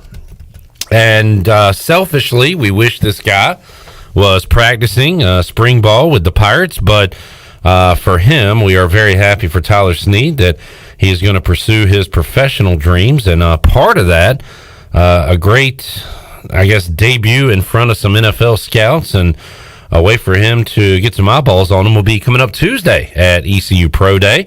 And we'll talk about that and a lot more with the former Pirate receiver Tyler Snead right now, who joins us on the Pirate Radio Live line. Tyler, great to have you back on Pirate Radio. How you doing today, man? Good. Appreciate you guys having me. Yes, sir, and great to get you back on Pirate Radio. Tyler, let's talk about what you've been up to since the season ended, and you have your professional dreams ahead of you. I got to imagine it's been a lot of training and working out. So tell us what you've been up to since the final game of the season last year. Yes, sir. Well, after the final game, I made the decision, talked it out, and once I got that figured out, I actually went down to Tampa, Florida to train, and that's kind of where I've been for the past couple months. But I just got home last week because Pro Day's Tuesday. So kind of getting back into the groove of things here, throwing with Holton, just kind of getting that timing back down, getting ready for Tuesday. Tyler, how much, and I guess this answer can change as you get closer to Pro Day, but how much general training are you doing to perfect your craft and just to get in better shape and all that? And how much specifically do you train for the event you're going to do on Pro Day when you get in front of these NFL scouts? How much, whether it be a 40 or any of the drills you're going to have to do, how much specifically do you train for those events? Very, very specific. We train a lot for those. Every morning we would go out and we would train, 40, the shuttle, the L drill, all that stuff. And so we would do that every day of the week. And then maybe 3 times a week we'd go out there and do positional work. So that's when I do my receiver stuff and, work with coaches down there on that. So they had a good balance of it all. But yeah, it was definitely a lot of work, a lot of hard work. But, they did a great job. I feel in really good shape, and I feel prepared, so I'm excited. And it comes down to, like, the 100th of a second, right? Everything is so fine-tuned. So have you seen your numbers increase as you've been training for each individual event? Yes, sir. They have increased. Where I was down there, I was training with a guy named Yo Murphy, and him and his staff, they did a great job just getting us ready and getting us prepared and getting us better. So, like I said, I feel good. I saw the numbers increase, so I'm just excited for Tuesday.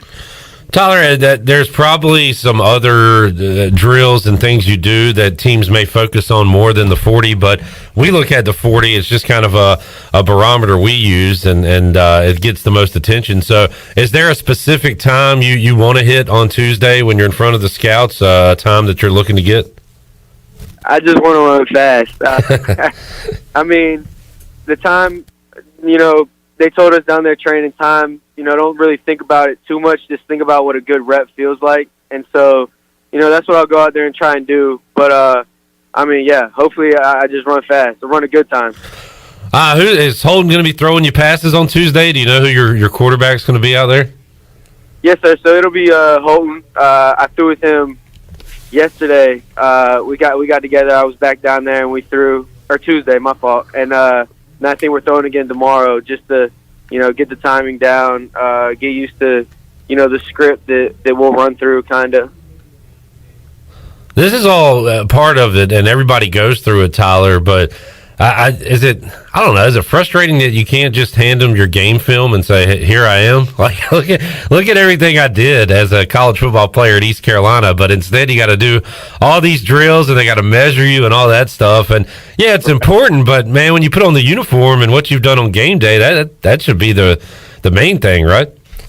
Yeah, I think they take that into a lot of consideration too. I think this is just something that they can see up close and personal, and they know where you're at because they're timing and stuff like that. So, I get it, but I do think majority, regardless of how Pro Day goes, I think majority of it they look at the film and what you've done on tape and on the field. So that'll be good.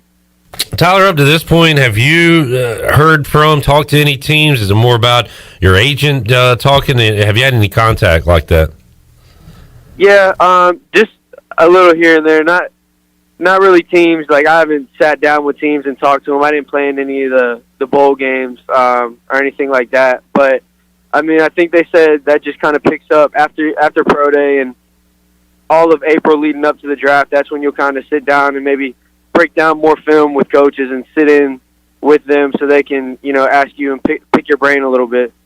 Tyler Snead joining us. Tyler, it's great to see former Pirates in the pros, and not just the NFL. It's great to see Zay Jones get a nice contract with the Jacksonville Jaguars this offseason, but Justin Hardy, who played many years for the Falcons, is going to Canada to play football. One of your old teammates, Warren Saba, who I guess will be out there on Tuesday, has already signed a deal to play in the USFL. And then Garrett McGinn, we saw him sign a contract as well. So there are a lot of options out there, Tyler, and I'm sure you want to get on that NFL roster, but have you looked at these other leagues that are around as potentially an option for you if the NFL doesn't work out?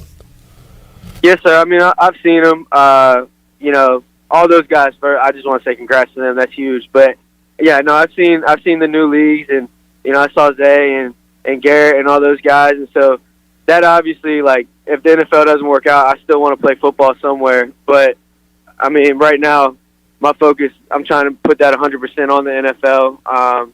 Just trying to take my shot there. So, I mean, I'm excited. We'll see how it goes, but I mean, I'm excited. I just want a chance at the end of the day.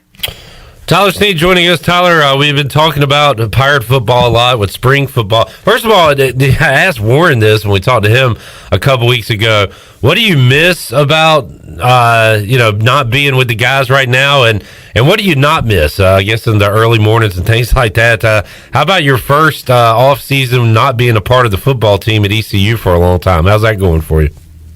It feels a little weird. Like I said, I went back to throw on Tuesday, and so I went by practice and watched that, and it just, I mean, I miss being out there with the guys. That's always fun. You go out and compete with those guys, and then I just miss, the coaching and just being out there as a team. And so going out there was really weird. I'm still gonna have to get used to it. I still tell people, like, yeah, we play NC State next year, first game. So it'll take some getting used to. Yeah. But, no, I mean, I do miss it. And, I mean, yeah. No, that's cool. You say we, and you'll probably always say we when you're talking about ECU, right? Right. I like that, yeah. Tyler, well, since you were out there, I know I've asked you this after last season, but who's Holton's new security blanket? I think the options might be a tight end with Ryan Jones and Shane Calhoun, but how about at the receiver position? Who's he going to be able to rely on at the receiver position with you gone this year? I think we got a lot of young guys that have been waiting for their chance to step up, and I think a lot of them are going to step up. I mean, you got Tajee Hudson out there. You got Kerry King, Macy O'Donnell. All those guys, they've worked hard for however many years, and I mean, they've shown it every day in practice, and those guys compete and go after it. So I'm excited to see how they do. But like I said, there's a lot of playmakers in that room, so anybody can step up and get the job done. Tyler, just NFL news hits every single day. You got March Madness going on and all these other sports, but the NFL is still king, and you're going to land on one of these rosters. But talking about your fandom real quick, before you become a player in the league, you're still a fan of one certain team, and Cowboys lost Amari Cooper and Cedric Wilson and La'el Collins. And how nervous are you about Carson Wentz being with Washington? Are you nervous as a Cowboys guy? I'm never nervous about Washington. But, no, when we let Amari Cooper go, that hurt me just because I've always watched him too. He runs great routes. Yeah. So, that's kind of double for me. I like him and the Cowboys. But lost him, lost Cedric Wilson. He was fast. And then we lost DeMarcus Lawrence, didn't we? Yeah, to the Broncos, I believe. Something was going on with that, I guess. Yeah. But, yeah, I mean, lost a lot of key pieces. I saw today the first-round picks for every team, and I don't even know if I saw the Cowboys up there. So, hopefully we get some good people this year. I'm still a huge Cowboys fan. It's America's team. Yeah. That's what I hear. Tyler, I know you're a Dak guy, but who are your if you could catch a pass from a quarterback playing right now in the NFL, who would you like to catch a pass from? I think it'd be wrong if I said anybody but Tom Brady. Yeah, true. Yeah, I mean, when I saw that news, I was excited. But I mean, I think he's the best to ever do it, and so catching a pass from him would be, awesome. I remember that for the rest of my life. Tyler, did you fill out a bracket? I guess now that you're not a student athlete anymore, you can fill out brackets and like play fantasy sports and stuff legally. So, are you following the tournament at all? I am following the tournament because my whole family has filled out one, and I guess they're all really competitive in that. I got a competitive family. Okay. So they're doing that. I did not fill one out, but my sister is probably the most into it because her and my mom filled one out, and so I've been watching it with them, and they go crazy. Who's your sister got? Do you know? It all. Who they got to win it? Gonzaga. Oh, okay, this could be the year. Looking for their first one. Well, Tyler, looking forward to seeing you out there on Tuesday. I guess at this point, do you kind of know what to expect as far as what you're going to be doing and what the scouts are looking for and everything? You prepared for Tuesday? Yes, sir. They sent us an itinerary the other day, so we kind of got that whole rundown. And then I think as it gets closer to the day, they'll walk through more specific stuff with us. But, I mean, I think we know what to expect, and we kind of got a script of what we're doing, and so it's just going out there and doing it now, which I think we've all been waiting for. We're all excited to do. Tyler, appreciate you joining us today. We'll see you Tuesday, and I'll say it again. Appreciate you joining us last season on the Players Lounge during football season, and I appreciate you, Rajay Holton, all the guys, Bruce, Xavier, DJ, and CJ, for not only coming in after good wins when we could smile and have fun, but also the tough losses. And, it says a lot about you guys' character, so we really appreciate that, man. No, it was a great time for me. I appreciate you guys being so welcoming and so good to us, too. So I appreciate you guys. Tyler, we'll see you Tuesday. Thanks, man. Yes, sir. See you.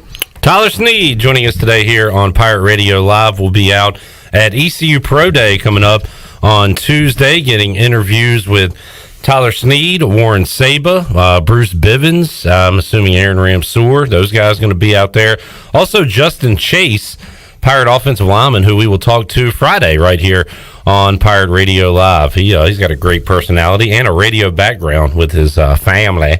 So we'll talk to Justin Chase coming up on Friday. We will switch gears and talk some baseball coming up next. We'll have our Farm Bureau ECU baseball recap. Brandon Manning going to join us, and he's here right now, and we're going to do that when we return because we got a couple of wins to recap from this week. We'll get you set for the weekend as well. VCU on tap. NC State coming up on next Tuesday. So we got a lot of baseball to talk about and a little hoops as well when we return on Pirate Radio Live. Back with you after this.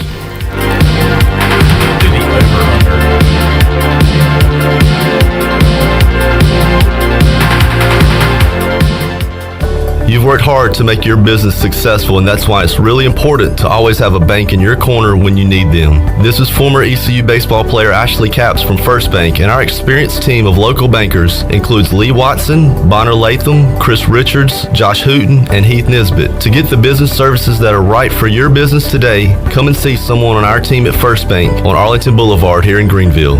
First Bank, together with our customers, we're creating a world where individuals and communities thrive. Member FDIC, Equal Housing Lender. It's time to spread game. The Harlem Globetrotters are coming with an all-new tour. 4 quarters of big plays, ankle-breaking moves, and ball-handling wizardry. Do they dunk? Do they dunk? See the stars rattle the rim in the all-new in-game dunk contest. This is the team everyone can cheer for. The Spread Game Tour is coming. Don't miss the Harlem Globetrotters in Greenville on March 28th. Go to harlemglobetrotters.com. I can't think of anyone who doesn't love a clean car, but how often do you actually go to the car wash? Does it take too long, or maybe it's just not a very nice place? Tommy's Express changes everything. Our wash is bright, inviting, clean, and fast. I love the flat conveyor belt. So easy to pull onto, much smoother ride, and safer for my car. And when you join Tommy Club, you can wash as often as you like for one low monthly price. I save money and time. We're Tommy's Express. At the corner of Greenville Boulevard and Red Banks Road, Greenville. Time for an NCAA tournament schedule preview. The break from the action is over and the Sweet 16 are ready to go. Coming up from San Francisco, the West region has the overall number 1 seed Gonzaga taking on Arkansas, and the 2 seed Duke facing Texas Tech. And in the South region from San Antonio, 2nd seeded Villanova meets Michigan, followed by top seeded Arizona facing Houston. Who will survive and advance to the Elite Eight? Find out with Westwood One's exclusive coverage of the NCAA tournament right here. Thousands of people contact InventHelp monthly about their invention or new product. Do you think companies would be interested in your idea? Do you want to try to get a patent? Call InventHelp now. Best of all, the call and information are free. InventHelp keeps your idea confidential, explaining every step of the invention process. Join people just like you who made the call to InventHelp. Call 1-800-217-4380. That's 1-800-217-4380. Again, 1-800-217-4380. Hey Greenville, Bagel Man here with some exciting news. We are now open for dinner. This is the first time ever for dinner in our 33 years. Our entire menu is available, plus some new sandwiches like the roast beef cheddar, the Italian sub, and the meatball parm. You can also get French fries and home fries as a side for any of your sandwiches. Order online for pickup or delivery, and don't forget about our great catering. We're available 7 days a week. We can deliver or you can pick it up. Bagel Man here. I'm Michael Vaughn with East Coast Grading and Utilities. Many of you know my dad, David Vaughn, and his work in putting in subdivisions all over Pirate Nation. But East Coast Grading and Utilities is not just for those type of big jobs. We're here for the homeowners. Whether it's concrete, driveways, hauling rock, or sand, whatever you need, East Coast Grading and Utilities can get the job done. Call us at 252-531-7494 or check us out on Facebook at East Coast Grading and Utilities. Although innovative new resources such as digital media and social networks have grown in popularity, smart marketers recognize that printing is a mainstay. We live in an age of computer hacking, scams, and fly-by-night businesses, so it's reassuring to consumers when they receive printed marketing pieces. It exemplifies business confidence and conveys a high level of commitment. It also fosters trust, which leads to engagement and ultimately brand loyalty. When you're ready to grow your business, come to PIP, where business goes to grow. Pirate Radio. We'll strap it on with anybody, anywhere. It doesn't matter. I know this. I want to win or lose with the group that we have in our locker room. The voice of the Pirate Nation.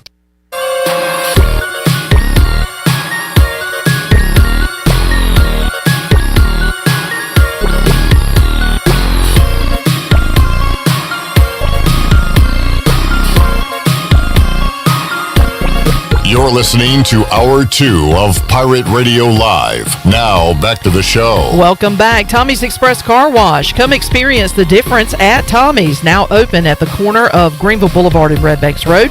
Doesn't your car deserve it? Visit Tommy's Express Car Wash today. Now let's head back in Pirate Radio Live. If you wouldn't mind letting me finish. Thank you. Stupid. We already got Brandon Manning saying that's stupid. Thanks. Get your car clean. It's a great car wash. Now back to you, Clip. It is. This is what I get for turning your mic on too early. I tell you what, it is super weird looking at the MLB scores and seeing that weird, ugly logo and Guardians. I know. Taking on the Mariners. Boy, just wait till Commanders rolls around in football season.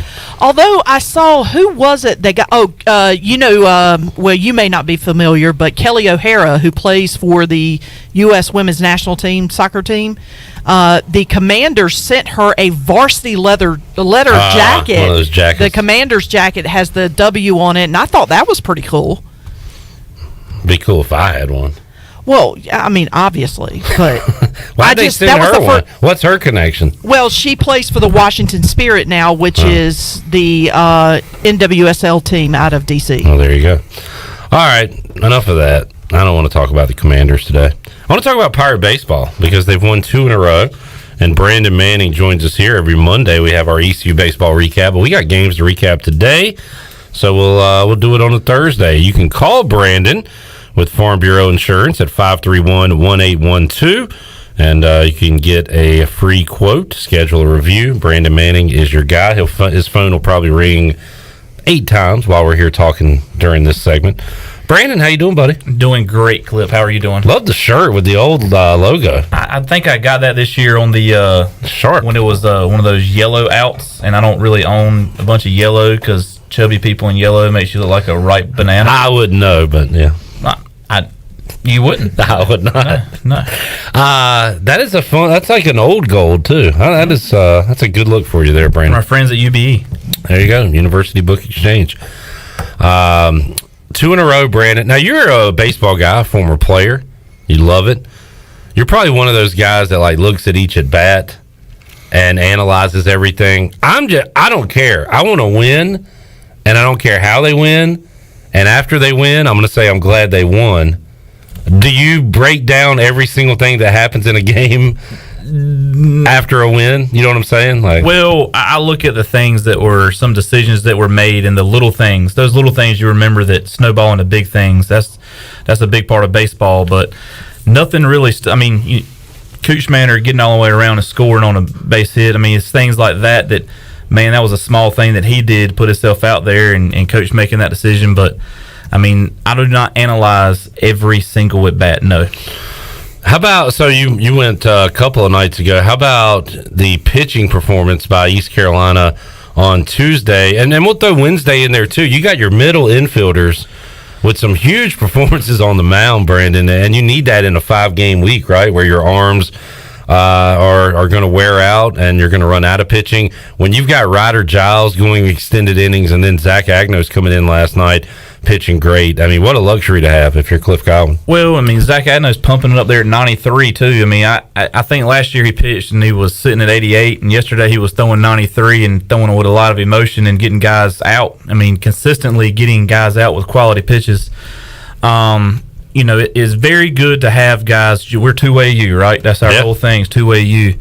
It is very good to be able to get guys out without changing your lineup, and that's very key. And Cliff's done a very good job of navigating that. And I really think that Agnos and Giles are really just more or less stepping up. There's a lot of guys that aren't pitching well and aren't doing this well, and when you got two guys that you can throw out there and say, follow me, get on my back, I'll help you get there. I think that's more or less what Agnos did yesterday. He did a great job leading that team. The starting pitching, especially on the weekend, we're still going to need some more innings from those guys. And Garrett Saylor, they gave him the ball after Carson Wisenhunt went down, and due to suspension, he's going to be gone the whole year. Garrett Saylor became your Friday guy. Didn't perform like we had hoped he would. He's gone to the bullpen and looked amazing. He has been fantastic. But there's a few concerns with this team, I guess, Brandon, right now with the offense as a whole and also the starting pitching on the weekend. Is that two things that you're looking at right now at this point in the season? Yes. Cliff's always done a very good job of knowing when to take somebody out of a game and knowing when's a good change, a time for a change. If you historically look back at Cooch Manor, for instance, there's been several games where Cooch Manor was throwing really well, and then he have two batters, and Cliff's like, nah, it's time now. he knows his guys that well that it's time to get him out before something bad happens, and we really need Cooch Manor to start giving us 7 innings. That is a great 6 to 7 innings from him will be very, very good. And he's been the one that's kind of been doing that for East Carolina. He really has, and he has stepped up here lately. Last year he didn't have a perfect year. No. I really don't think he's been Cooch Manor like since that Maryland game a couple of years ago, to be honest with you. But he stepped up really, really well. But for the end of the season, he needs to finish strong. We're sitting here at 22 games in, I think. So we're roughly halfway, and we need to get to at least 35 games to even want a chance at a regional. So starting to get some sweeps on the weekend is key to have us with starting pitching that performs. How about the offense, Brandon? Great to see Josh Moylan leave the yard yesterday. He had a double and a home run in the win over Elon. Jacob Jenkins-Cowart, has he been your most consistent offensive guy? Maybe AMAC? Who? Well, Jenkins-Cowart, JC, we'll just go with that. That's a mouthful to just say it every time. We don't have enough time to keep saying his full name. We're out of time. So JC has done a really good job of knocking them in or getting them over. Every time he gets a chance, he's really performing well, really swinging the stick. He's confident beyond his years. AMAC don't have the hits, but he has the RBIs. Somebody's on second, somebody's on third, he's knocking them in, and he's doing his job right there. But they need Moylan. If you go back and look at every great ECU team, we got that big knocker in the middle. We needed to have, I said this earlier on a few weeks ago, we're not going to have that 15 to 20 home run guy, but we need 3 or 4 guys with 8 home runs for us to be successful. And right now, I don't think we're looking like we're going to go that way. Yeah, and then Moylan's got to be that guy. Bryson Worrell could be a somewhat of a power guy, too. He was 0 for 4 last night leading off. But I don't know. Are we just not going to be that team that scores 6, 7, 8 runs a game this year? Is that just not what we are? Well, I mean, you also got to look at it. I mean, and nobody, Chandler, get it ready. Let's talk about the weather a little bit. We're not a cold. Is it going to happen? I don't care about the weather. I can't control the weather. Don't want to talk about the weather. Thank you. It happened. Well, we're not, and you can go back, and I don't care what anybody says, we do not play good when it's cold outside. Well, who does? Those teams that Bryant did. Okay, it wasn't even that cold that weekend. It really wasn't. But I really think as the weather warms up, our bat's going to warm up. And yes, the last 2 days, Josh Moylan. I mean, it got a few nice afternoons, few good days. I think even Starling got one into the wind yesterday. Well, we've seen this team run through conference play a lot of years, Brandon. And not saying it's going to happen this year. I'm also not saying it's not going to happen because that's happened in the past before. That's right, and I really think they're primed for that. There's a couple of old men that are betting me right now that we won't host a regional, and I got them on it. I mean, we're there. Shirley, do you have Aaron Fitt from yesterday? We have our purple glasses on. If it's not great, I'll tell you it's not great. But Aaron Fitt, unbiased, gave his opinion on where ECU is right now. This was before the Elon game yesterday when he joined us on Pirate Radio Live. Yeah, certainly. This was a preseason, top 12 team in the country. We thought they would be clearly the team to beat in the American, and once again vying to host a regional. And it doesn't look like that's going to be the case. They're going to have to scrap and claw. At this point, I think being 11-10, 5 weeks into the season, and not having a power conference schedule ahead of them, they kind of have lost their opportunity to host. Even if they get hot and they dominate the league, I think it's too late. You just need to be a little bit better in the pre-conference. So, yeah, I would say it's certainly a little disappointing, but of course losing Carson Wisenhunt, as we all know, changed the dynamic considerably, and I think I kind of had to figure it out on the fly as far as how those pieces fit together on the mound. And, the other part of it is they just need to get some of their key bats going a little bit more, and I feel like some of those guys are starting to come around, the veteran guys that they were counting on, but there's still a lot of room for improvement there with some of those other pieces. That is Aaron Fitt, D1 Baseball, from yesterday's edition of Pirate Radio Live. Brandon, are you being a little too optimistic, thinking that East Carolina can host a regional this year? No, because I look at our schedule coming up, and I look at what we've done in the past. We're sitting at 12-10. If you go look at several years, and I don't know, I'm trying to see if 2015 or 16 if we hosted a regional. Okay. All right. You have pulled up 2015.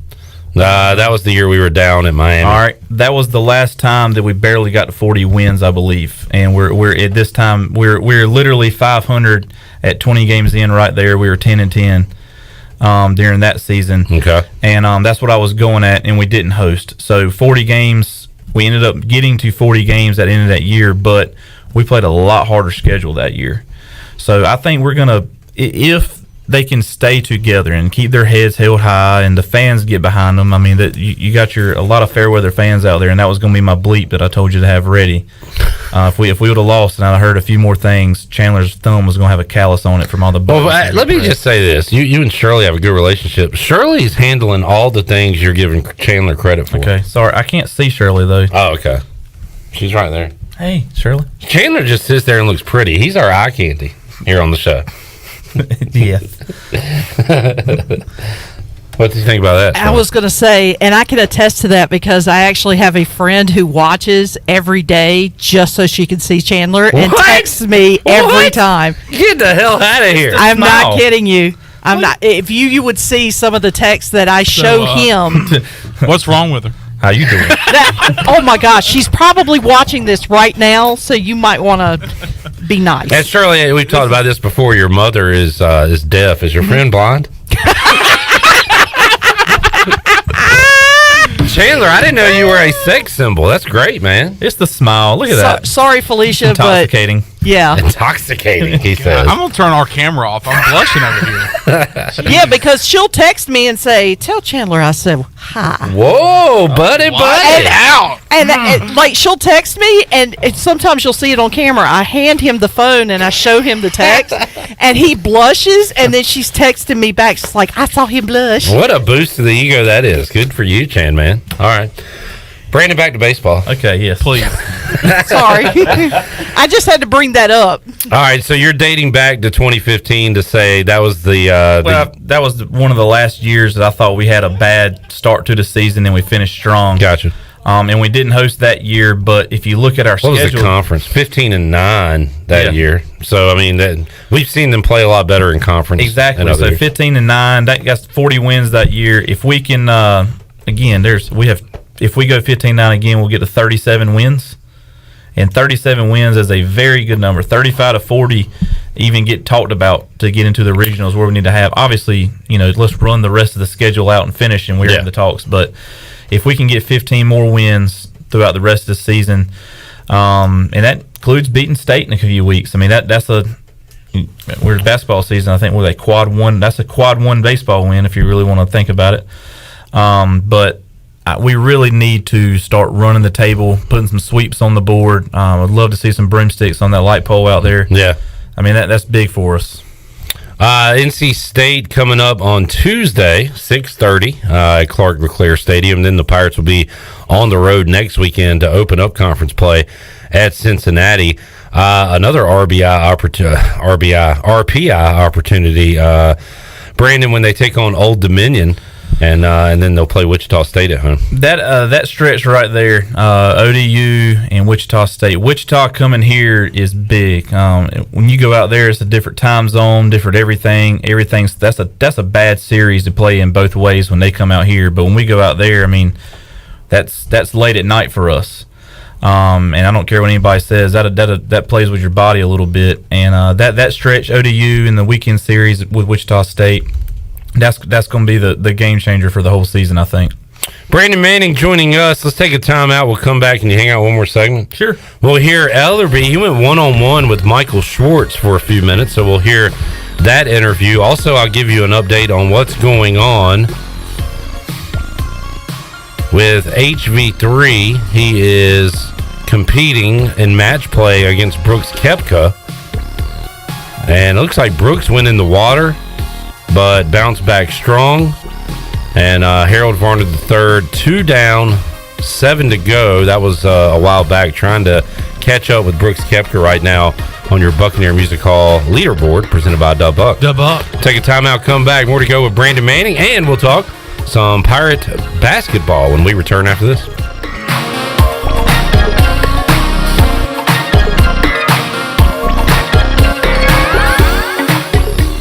In studio with Jeff Stein from Brown & Wood. What's new, Jeff? Everybody's thinking we're having some inventory issues in the car business, which some of it's true. For used vehicles, Brown & Wood has a lifetime powertrain on every vehicle you buy from us, new or used. So even when you buy a used vehicle from Brown & Wood, you have lifetime powertrain. We cover the engine, transmission for as long as you own the car. Brown & Wood, your #1 dealership in Greenville and the home of the lifetime powertrain warranty. Temperatures are in the low 30s at 10 a.m., increasing sharply to 75 degrees by 1 p.m., and then dropping into the teens by 10 p.m. So before you go to work, put on some gloves, pack some shorts, and a parka. That should cover you for the day. Your heating and cooling take a beating. Guarantee your system is ready when you need it. Call Delcor. Buy a new train system and make no payments until 2023. It's hard to stop a train. With inflation and high gas prices, you don't need another payment. So buy this month and make no payments until 2023. Delcor, the service professionals. In studio with Dr. Shondell Jones from Kinetic Physical Therapy and Wellness. What's new, Dr. Jones? Yes, we just added 6,000 more square feet of gym space where we're now able to offer our athletic movement programs. They're age-specific programs that help you develop speed, power, agility, and strength to give you that athletic edge. So come by and see us at Kinetic Physical Therapy and Wellness on Arlington Boulevard, or check us out online at kptonline.com. That's kptonline.com. I'm Sam Jones, and for more than 3 generations, my folks have kept the fires burning for Eastern North Carolina Whole Hog Barbecue. At Sam Jones, you'll find our smokehouse pumping out wood-fired meats, cooked fresh every single day. There are no freezers at our place. Everything, and we mean everything, is made fresh daily, including our sides, sweets, and sauces. Stop in and see us, and I bet you'll be able to taste our passion in just one bite. At Sam Jones Barbecue, you'll find plenty of smoke, but no mirrors. University PC Care has been the Pirate Nation's go-to IT expert since 2006. They thank you for your continued support and trust during these trying times. Many services can be done remotely and free pickup and delivery is available. As a Dell business partner and Apple authorized service provider, you can count on University PC Care for all your personal and business tech support needs. To make a remote appointment or to bring in your device for service at their Greenville or New Bern locations, call 558-1280 or go online at universitypccare.com.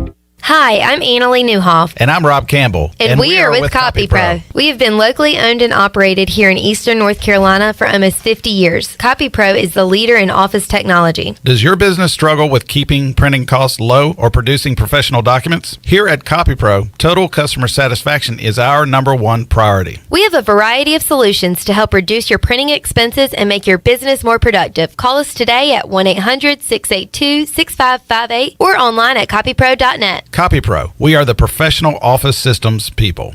Before anyone walks into your business, the outside is what they see. Make sure your first impression is a good impression with the right curb appeal. Hi, this is Daniel Andrews from Dan Andrews Lawn Service. We specialize in making your business look great. Let us handle all your professional landscaping needs. We do it all so you don't ever have to worry. Residential services are also available. Call us today at 717-8006 and we'll come out and give you a free quote. Taking care of your landscaping needs is all we do, and we've been doing it for over 20 years. You can trust our reliable team at Dan Andrews Lawn Service, covering all of Eastern North Carolina. Have you ever seen those exotic aquariums like the guys do in Las Vegas on television? You ever thought about having one of these aquariums in your business? It's more affordable than you think. This is Hal Pruitt with rentafishtank.com. We can make having an aquarium in your business turnkey with no work, cleaning, or hassles for you. Rentafishtank.com creates a relaxing atmosphere and keeps children occupied. Rentafishtank.com already services many dental, pediatric, and doctor offices, plus hospitals and senior living centers. Check us out at rentafishtank.com. This is Coach Donnie Kirkpatrick, offense coordinator for ECU football, and you're listening to Pirate Radio, the voice of the Pirate Nation.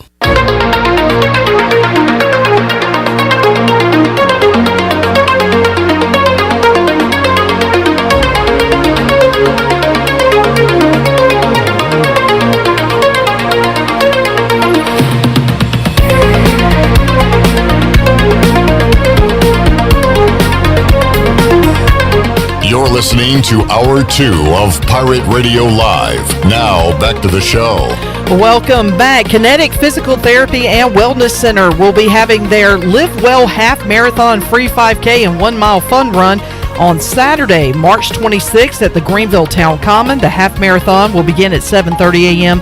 The free 5K begins at 9 a.m. and the 1 Mile Fun Run begins at 8:30 a.m. and the purpose is to promote the health of the Pitt County area, and the event gives both competitive and first-time runners a chance to experience the benefits of physical activity and healthy living. For more information, give them a call at 364-2806. Now let's head back into PRL. Here's Clip Brock. Sorry, I got to keep the mic off. What do you got, Brandon? Andrew Miller retired from baseball. Oh, wow. After 16 seasons, Andrew Miller, former Tar Heel? Former Tar Heel. Yes, sir. Brandon, did you cross, what paths did you cross in your playing career, whether it be like Legion or did you do travel ball? Was that a thing when you were coming up? So, yeah, it was just starting to get its stuff going on, and I'll never forget, we had every little area team had their team. It wasn't like the dirt bags and the canes where it was all around the state. Out of somewhere. Yeah. So we had a bunch of guys, and we knew we were going to play together in high school. They were, either from A.G. Cox, Whitfield, and Chicod. And this when Dad had Strike Zone or whatever, a baseball business, and that's what we were called. And I remember us going to Virginia one time and playing in Virginia Beach in an AU tournament. We were probably 15 or 16. And it was like, Matt and Mark Hardy and all these guys, all these local guys, some of you may know them, we were all went to high school together.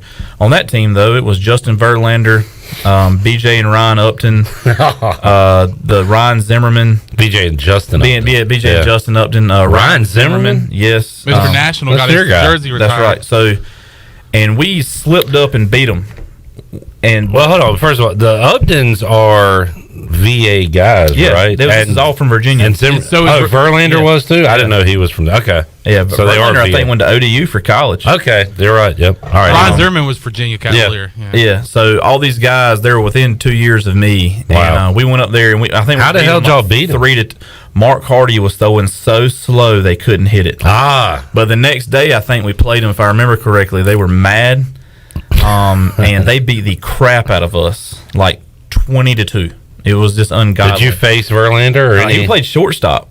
Wow. I don't even know who. I don't remember facing him. I remember Ryan Zimmerman was just a freak. That's nuts. I asked, any MLB guys maybe you cross paths with, and you just named 4 like really good players. That's a good list, right there. Yeah, that is a solid list. I remember playing in a summer ball wood bat league.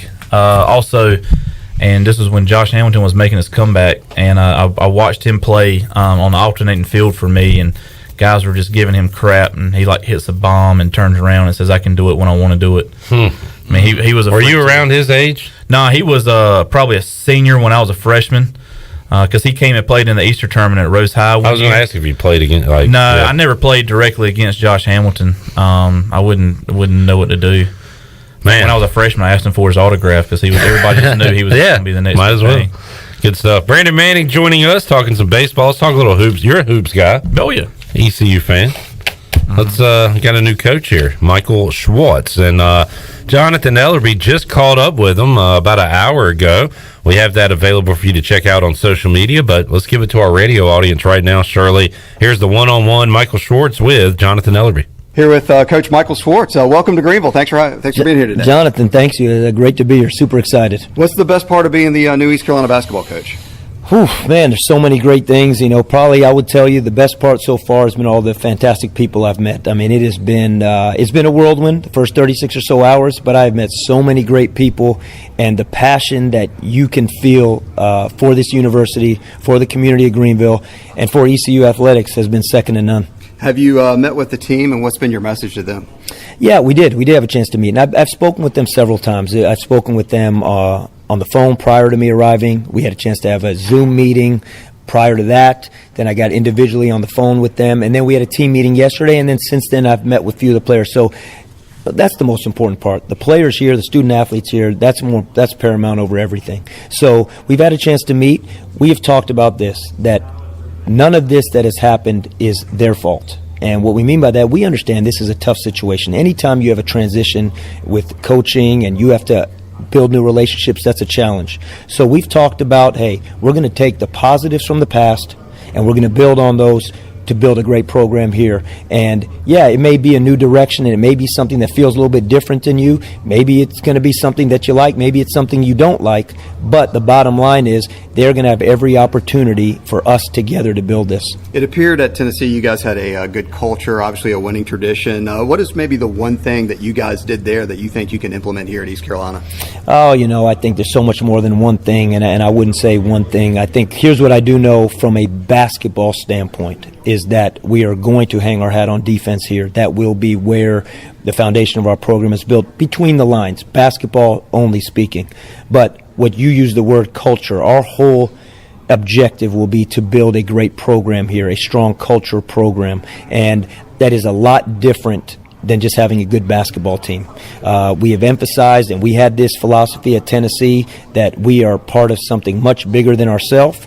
And I can't say that that's not the case here now, because that very well may be. I don't know enough to be able to say that, but I do know that that will be a mantra of our program, that we understand we're representing this university, we're representing Greenville, we're representing the state of North Carolina, and that the guys are going to understand that we're going to do that in a first-class manner. How will you measure and define success as the head coach here at East Carolina? Our ability to build a program that this community is proud of and that this university is proud of. That's going to be that's what success will be. If we build a program that the campus, Greenville, and the Southeast and the eastern part of North Carolina is excited to be a part of, and we create that love affair with our team and with our players, that'll be a success. How about your staff? Have you hired anybody, and what's your timeline to get that all put together? I think it'll happen sooner than later. I think we're in the process of trying to finalize everything. I think there's, like anything, this stuff takes time, but we're going in a really good direction. The transfer portal is so big in college basketball now. How much do you envision the makeup of your team being high school players coming into the program versus transfers? I think year to year this is going to be really unique. I think we're just starting to feel it right now. I think as of today there was over 700 kids in it, and I don't think it's anywhere close to where it will be as we get into the summer. That being said, we do not want to fill this whole team out of the transfer portal. There is so much great basketball in this state, and there's so many great high school players in this part of the country. And eventually, I really feel like that we're going to be a national brand that can go to different places and recruit student athletes. But the transfer portal, we will use it to our benefit.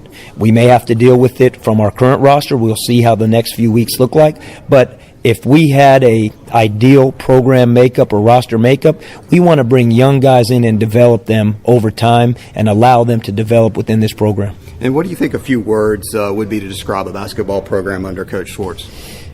High energy, positive, intensity, and we're going to do things the right way. Coach, what's your message to the Pirate Nation if they're listening or seeing you for the first time today? Just so excited to be here. I cannot wait to get in Minji's Coliseum, and just thank you for allowing me to be a Pirate, and go Pirates. Coach, thanks for your time today. Thank you.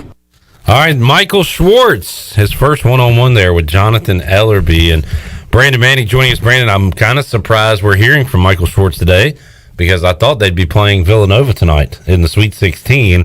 But Michigan knocked them off on Saturday. They had a great team there, and looking forward to seeing what he can do here. I think the surprise comment, would that be a slap in the face of Juwan Howard?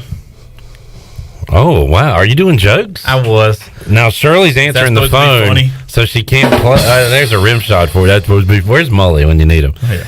A slap in the face. Man, you're good. You're too good at this. We're going to have to get you out of here. No. Michael Schwartz. Brandon, every time a coach comes in, I see the comment, and for pretty good reason. He has no idea what he's getting himself into.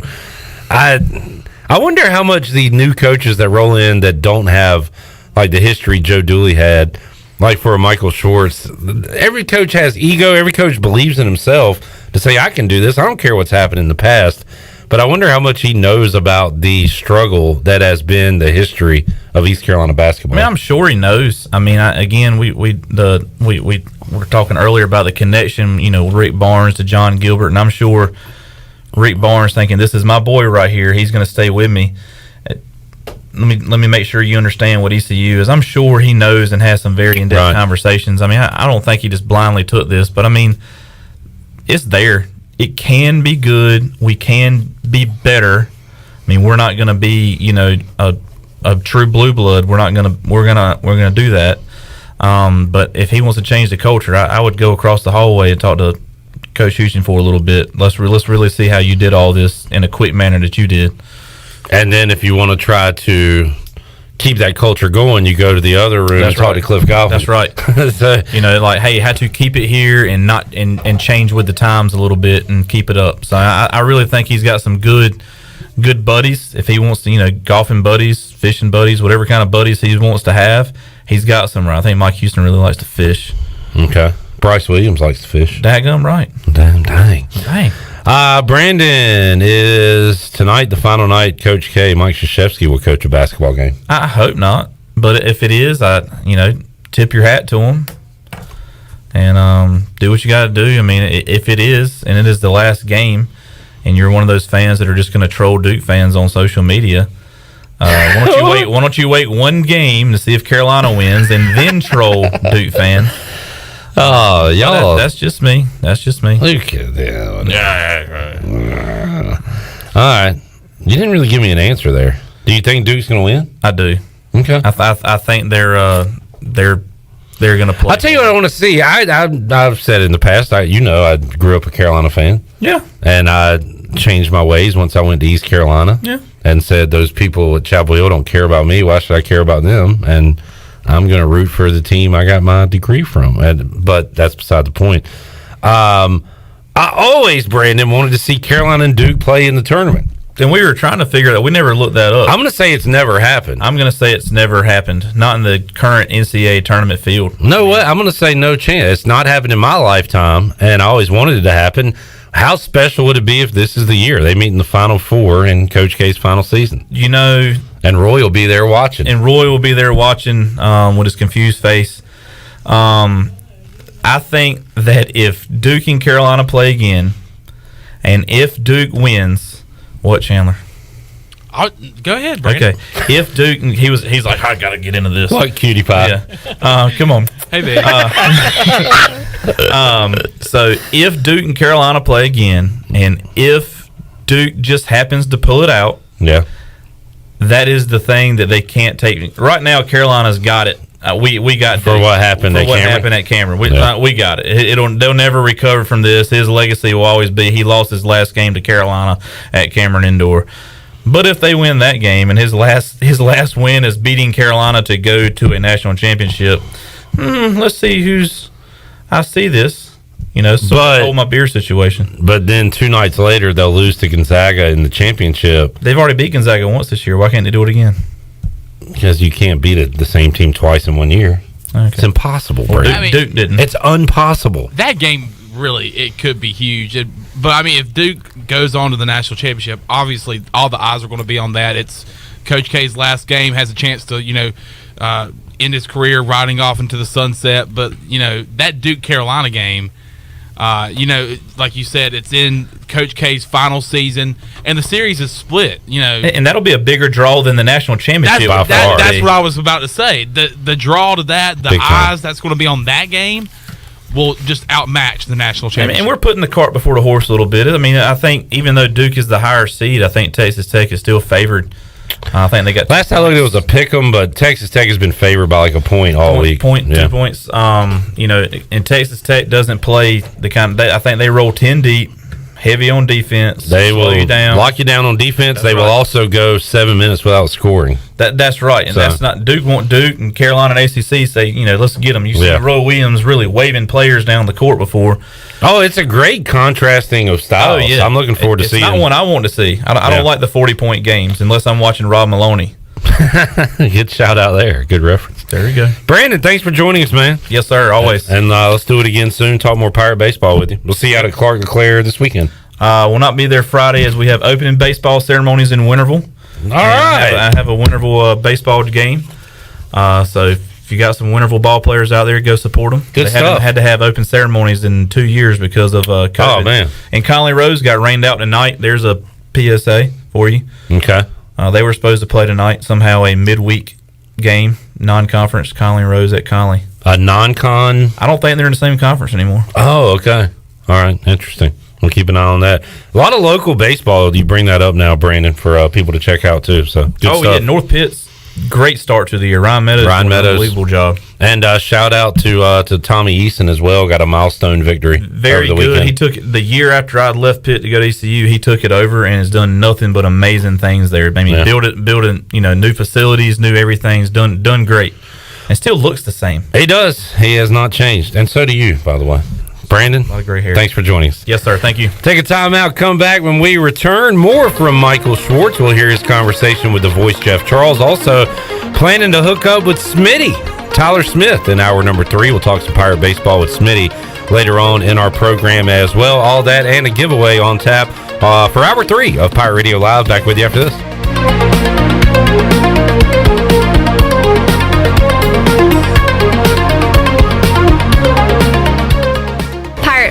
Presented by Subdogs and Suddenlink, offers 2 days of piractical tomfoolery. This free event includes 150 vendors, food trucks, art demos, BMX, mermaids, and of course, pirates. Join us on Friday, April 8th from 5 p.m. to 9 p.m. featuring music from DJ Tay James. Then on Saturday, April 9th for a full day of activities from 11 a.m. to 8 p.m., including a concert on the Town Common from Grammy-nominated recording country artist Eric Pasley. For more information, visit piratefestnc.com. The celebration is on. Save the date for Saturday, May 14th as the town of Farmville celebrates 150 years with a black tie gala from 7 to 11 p.m. Music will be provided by the Raheem Walker Project and dinner will be served. Tickets are $75 per person or $650 for a reserved table for 8. All proceeds benefit the Farmville Chamber of Commerce, and to purchase tickets, call 753-4671. Save the date and enjoy a night out on the town at the Farmville Black Tie Gala Saturday, May 14th. Hello, Eastern North Carolina. If you're looking for a great place to work with competitive pay and advancement opportunities, Pitt County Schools is hiring. We employ over 3,000 people, and we're one of the largest employers in Pitt County. Pitt County Schools is currently seeking teachers, bus drivers, school nutrition personnel, facility staff, custodians, clerical staff, and more. We offer advanced leadership opportunities for our educators and competitive pay for our skilled labor force. Come work for a diverse, thriving school system and be an important part of ensuring success for the students of Pitt County who are the future of Eastern North Carolina. To fill out an application, visit our website today at pittschools.org. That's pittschools.org, or go directly to our job postings at bit.ly/PCS employment. That's bit.ly/PCS employment. Pitt County Schools, engaging, empowering, and elevating every student and every staff member every single day. Safety comes first at Greenville Utilities. Did you know that by itself, natural gas is completely odorless? As a safety precaution, a chemical is added to the gas that gives it a distinctive and unpleasant odor. This allows you to detect the slightest amount of natural gas both indoors and outdoors. If you smell a strong odor of natural gas in or near your home, you should immediately call Greenville Utilities. GUC maintains staff around the clock in order to provide immediate response to emergencies such as natural gas leaks. You can count on GUC to keep safety job number one.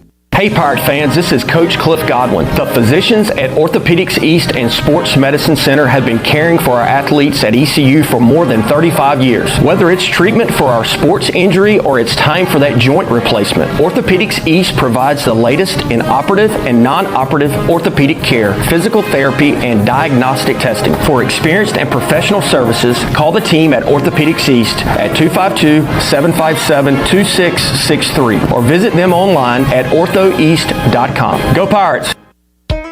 In Greenville, you know how much it means to have neighbors you can count on, like the one who mowed your lawn that week you were sick. Well, here's another good neighbor you can count on, State Farm agent Timothy Sawyer. Timothy and his team are here to help life go right when you combine home and auto insurance, which can save you money and time. So combine home and auto and start the savings rolling. Call State Farm agent Timothy Sawyer at 493-0002 and start saving today.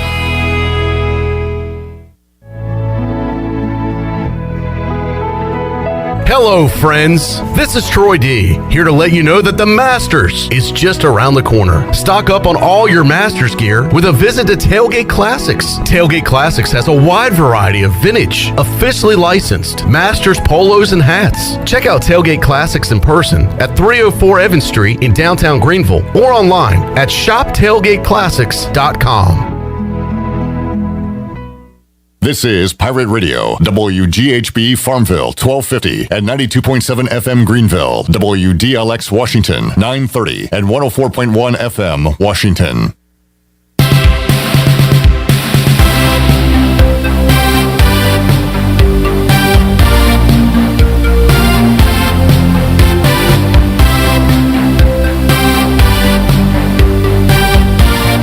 You're listening to Hour 3 of Pirate Radio Live. This hour of PRL is brought to you by Bud Light, reminding pirate fans to stay in the game and drink responsibly.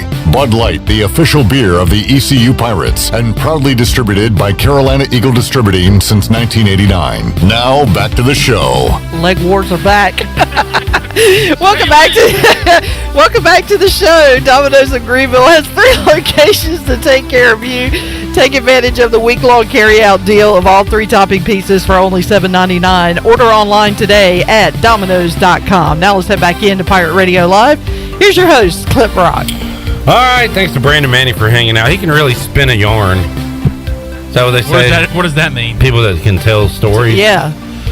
They can tell a really good story. We'll have to get him to tell the story he was telling us off the air, on the air, about his football playing days and his recruitment to a certain school. 32 minutes ago, Kate Brayboy tweeted out a video of the Broncos stadium being on fire. Oh my gosh! It's like one little tiny section is like in flames. Katie, who now? It's Kate Braboy. Brayboy. It says, when you go on a tour at Broncos Stadium and have to interrupt your tour guide to let them know there's some seats on fire across the field. Oh my God! Look at the smoke. That is weird. That is very strange. Russell Wilson. So you're out on Russell Wilson, and the place catches flame. It's fire. No, I just find it hilarious that they're all just on a tour and da-da-da-da, and then they look up. Oh yeah, your stadium's on fire. And how does that start? Like somebody had to set that. I don't know. That's weird. It's in the seats. That is weird, wild stuff. All right, let's have an interview off. Who's the better interviewer, Jonathan Ellerby or Jeff Charles? It's definitely me, Clip. I'm gonna go with the voice. I'm gonna take the experience. The veteran. The vet. They're both vets, but... So last hour we had Jonathan Ellerby's one-on-one with Michael Schwartz, new head basketball coach at East Carolina. Jeff Charles was also out there and conducted a one-on-one. So for those that missed it last hour, you can hear from Schwartz for the first time. For those that heard it last hour, you can judge whose interview is better. Jeff said, hold my beer, Jonathan. Hold my beer. Let's hear it, Shirley. The voice, one-on-one with Coach Schwartz. This is Jeff Charles with a brand new basketball coach at ECU, Michael Schwartz. And Michael, first of all, welcome. And boy, I'll tell you what, your life has been a whirlwind here for the last couple of weeks, hasn't it? Yeah, Jeff, it really has. I mean, you couldn't have predicted that it would be like this. And sometimes you can't control timing, and opportunity presents itself when you least expect it.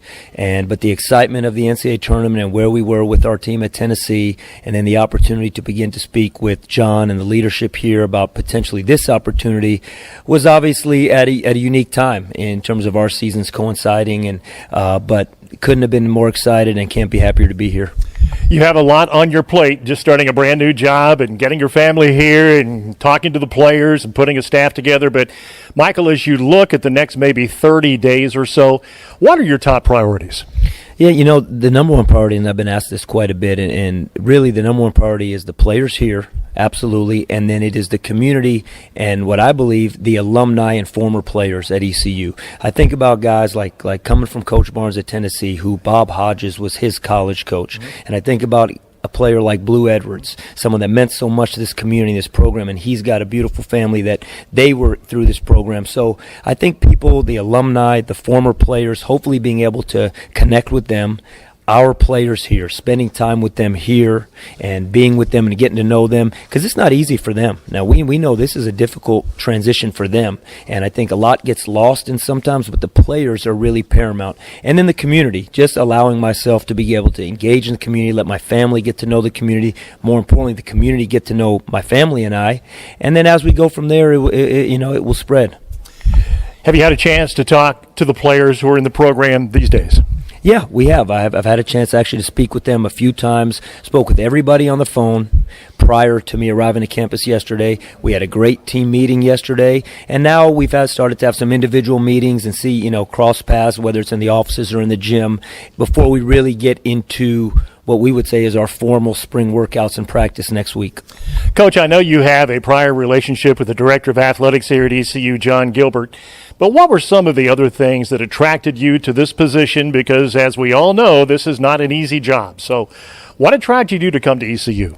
Well, like you said, and first and foremost, it was the leadership with John Gilbert and with Ryan Robinson and Caroline Bevillard, who were in the executive leadership team here, then getting a chance to visit with Dr. Rogers, and I was so impressed with his vision and the passion he has for ECU and Greenville, being from here. So that is going to be always paramount for me. But you know what? There's a few things. Number one is the basketball culture of North Carolina and this great university. When you think about the footprint that East Carolina University has, not only in the eastern part of the state, but this whole state potentially, what I feel can be really strong, that was very exciting to me. And when I think about the basketball culture, going back to that, in this state of high school and prep student athletes, basketball players in particular, the great coaching that's in this state, when you put all that together and then you have a fan base like we have in Greenville, I've watched from afar. I know what the fan base is like here. I liken it to some schools that I've talked about in the media before, San Diego State, Texas Tech, schools that have great fan bases. That is all very appealing, and ECU being such a prime athletic and academic institution in this part of the state was very appealing to me. We are standing in the Smith-Williams Center in the Hall of Fame area, Coach, and your office is right up the steps here. What was your initial feeling when you walked in here, you saw the practice facility, you saw your office, you saw Williams Arena, Minges Coliseum? What were some of your thoughts?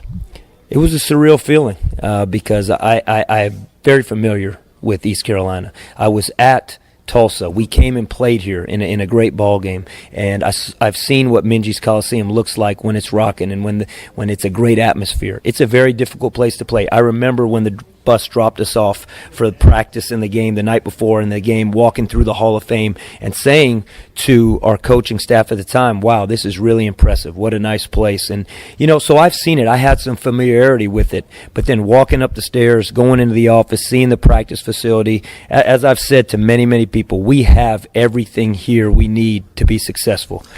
Coach, final question for you. We know that Rick Barnes has been very instrumental in your career, but who are some of your other mentors, some other coaches that maybe took you under their wing and guys that you look up to in this profession?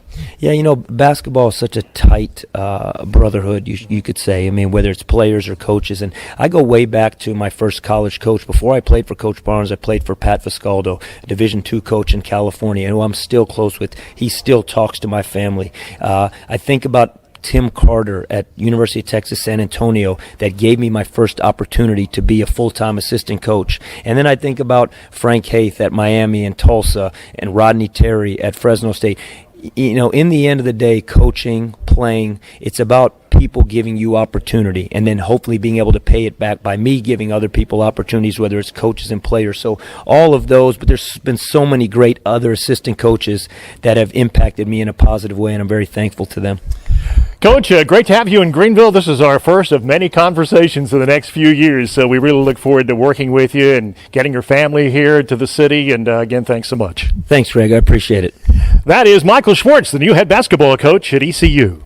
All right, Michael Schwartz there with Jeff Charles. Did you hear who he said? Did he call Jeff Charles Greg at the end there? Or did I make that up?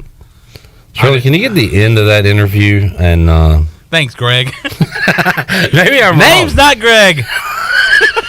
I might be wrong. You son of a... Give me just a second. I'll pull it up. Just play like the last 10 seconds. But Chandler, I did hear him when Jeff Charles asked him who has helped him along the way. As soon as I heard that question, I was like, here it comes. Here it comes. The Haith bomb. All right, here's the last couple seconds. All right, let's hear the last couple seconds. So we really look forward to working with you and getting your family here to the city. And again, thanks so much. Thanks, Greg. I appreciate it.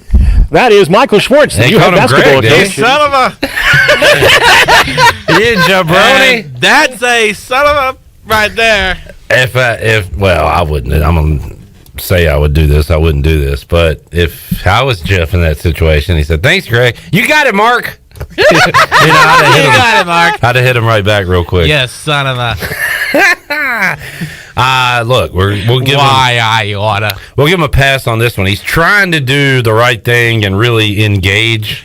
It sounded like he said Griff, he started with Greg. And okay, Shirley, we need to hear it again. All right, hold on. Did he know he messed up and tried to F at the end with Jeff? He tried to F it up. Yeah, I was going to say, did he try to F it up? Well, he knew he F'd it up. Then he tried to F it up, if you know what I mean. Hang on. All right. Thank you in Greenville. This is our first of many conversations in the next few years. So we Jeff really look forward to working with you and getting your family here to the city. And again, thanks so much. Thanks, Greg. I appreciate it. That sounds like a Greg. It was not a strong Greg. I think he realized that maybe he's not talking to Greg. Jeff Charles doesn't even look like a Greg. Definitely, no. He's definitely not a Greg. He's more of a Craig than a Greg. I'm a Craig. You know, Cliff, I've always thought of myself as a Craig. But again, we're going to give him a pass. He was trying to do the, call everybody by their names. That's a good move. And, last time there was a disconnect with the head coach and the administration. Now there's a disconnect with the head coach and the play-by-play announcer. If he calls Steve or we will riot. Sam, that's when the last.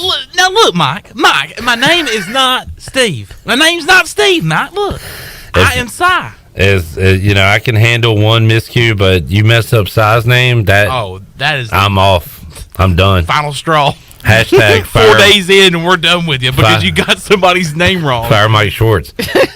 Can't get a man's name right. Fire Mark Schwartz. Fire Mark Schwartz. All right, so there was Greg and Mike, a couple of pals just chatting it up. Okay, back to what we were going to say. Chandler, your Mandler, Frank Haith, was mentioned. Yeah, Your bold prediction is Mike Schwartz is going to hire Frank Haith. And he said his name.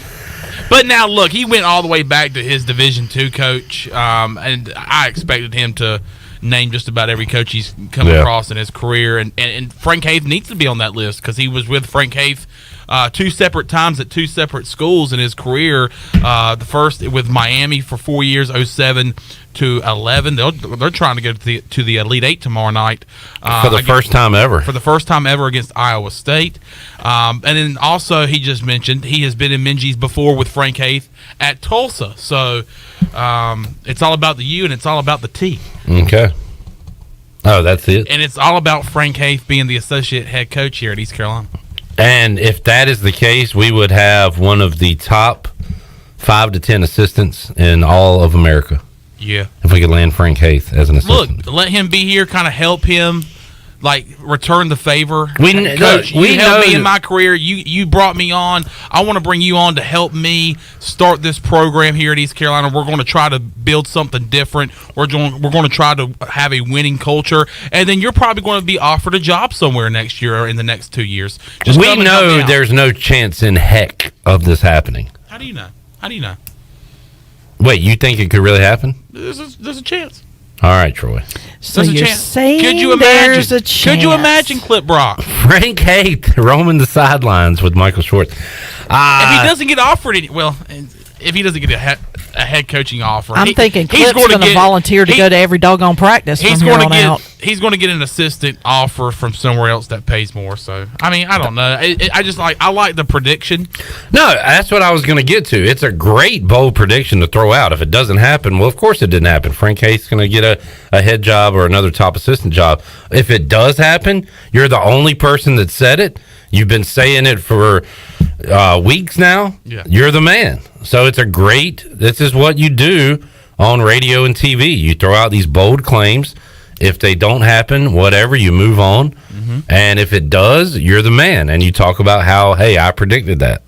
That was me. That was me. Kind of like my Joe Burrow prediction I'm going with. And that has a better chance than the Frank Haith. Step 1's already happened. They lost the Super Bowl to the Rams. Well, here's step 1 for mine. Mike Schwartz has been hired as East Carolina head coach. Step 2, mention Frank Haith by name. Step 3. To Greg Charles. Thanks, Greg. Why I oughta. All right, Shirley, let's open up the booty bag for fun. Oh, okay. All right, Hold Chris. on. Yeah. Booty, booty, booty, booty, booty everywhere. All right, booty, booty, booty, booty, booty everywhere. All right, Shelby, what do we got today in the booty bag? Give it to us, Shelby. Shelbs. Sherry. I get that a lot. Now, we can joke about getting the names wrong with us, but don't get the names wrong of our awesome sponsors. Shirley, we had a sponsor that used to come in. Great guy. Yeah, great guy. Friendly guy. Friendly guy. Called you Sherry for how many years? Oh, God. Called me Sherry for years, and I kept looking at him. I'm like, every day. Sooner or later, you're going to figure out that's not my name. I know, but and I'm kind of I don't know if nervous is the word, but I don't really like correcting people either. Me neither. I just kind of gloss over it. Yeah, just whatever. It's fine. He's Just trying because to be nice. I would like for someone to extend the same courtesy to me because I am really bad with names, Right. and unless I can associate, like if some sort of memorization technique, I'm not going to remember your name. And he took the time to learn your name, even though it was wrong, and say correct. thank you, Sherry. Yes. Hey, have a good day, Sherry. Are you Sherry Berry from the elevator? No, she's not elevator lady. I'm definitely not the elevator lady. All right, what are we giving away today, Sherry? Shrimp taco lunch. They're clapper. Clapper.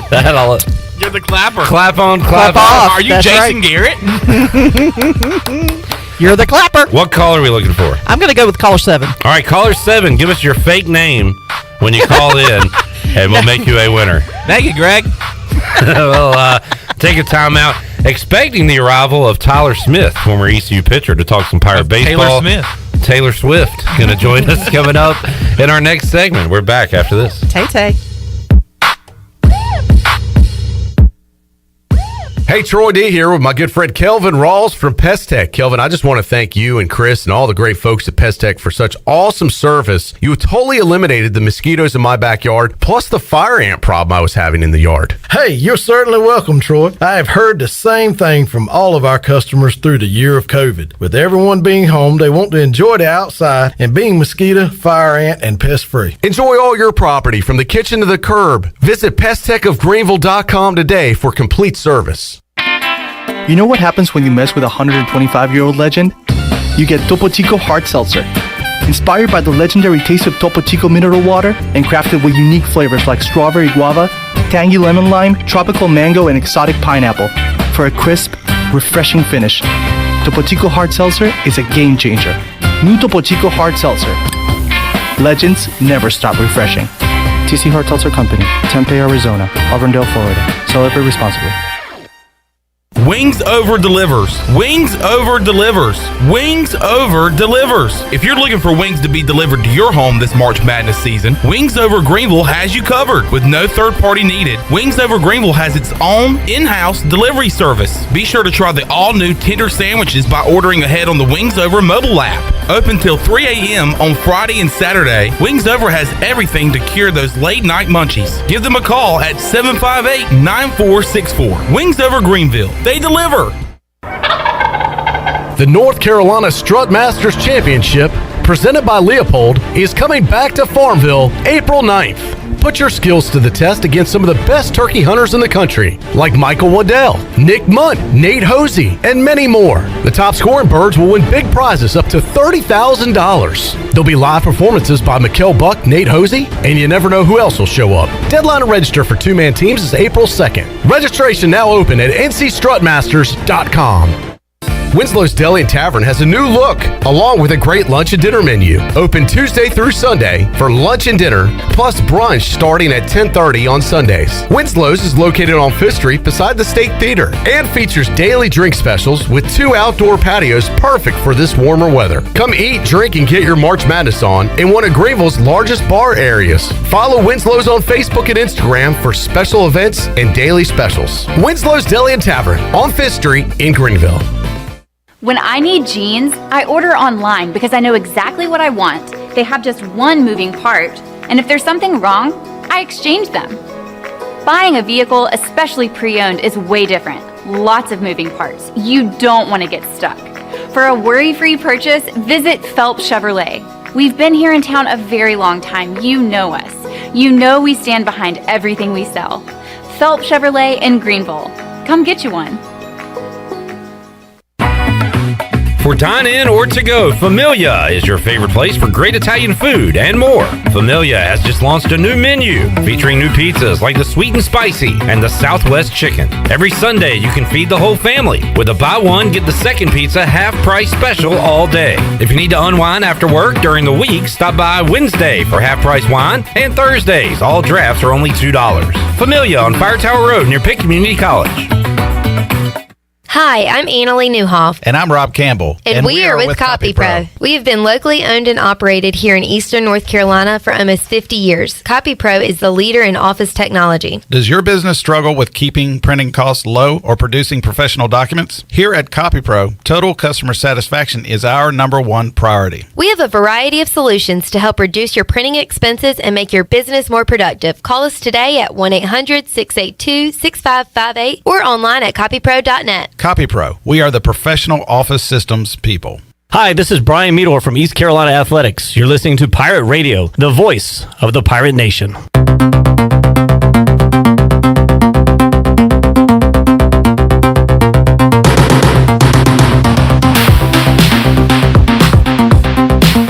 You're listening to Hour 3 of Pirate Radio Live. This hour of PRL is brought to you by Bud Light, reminding pirate fans to stay in the game and drink responsibly.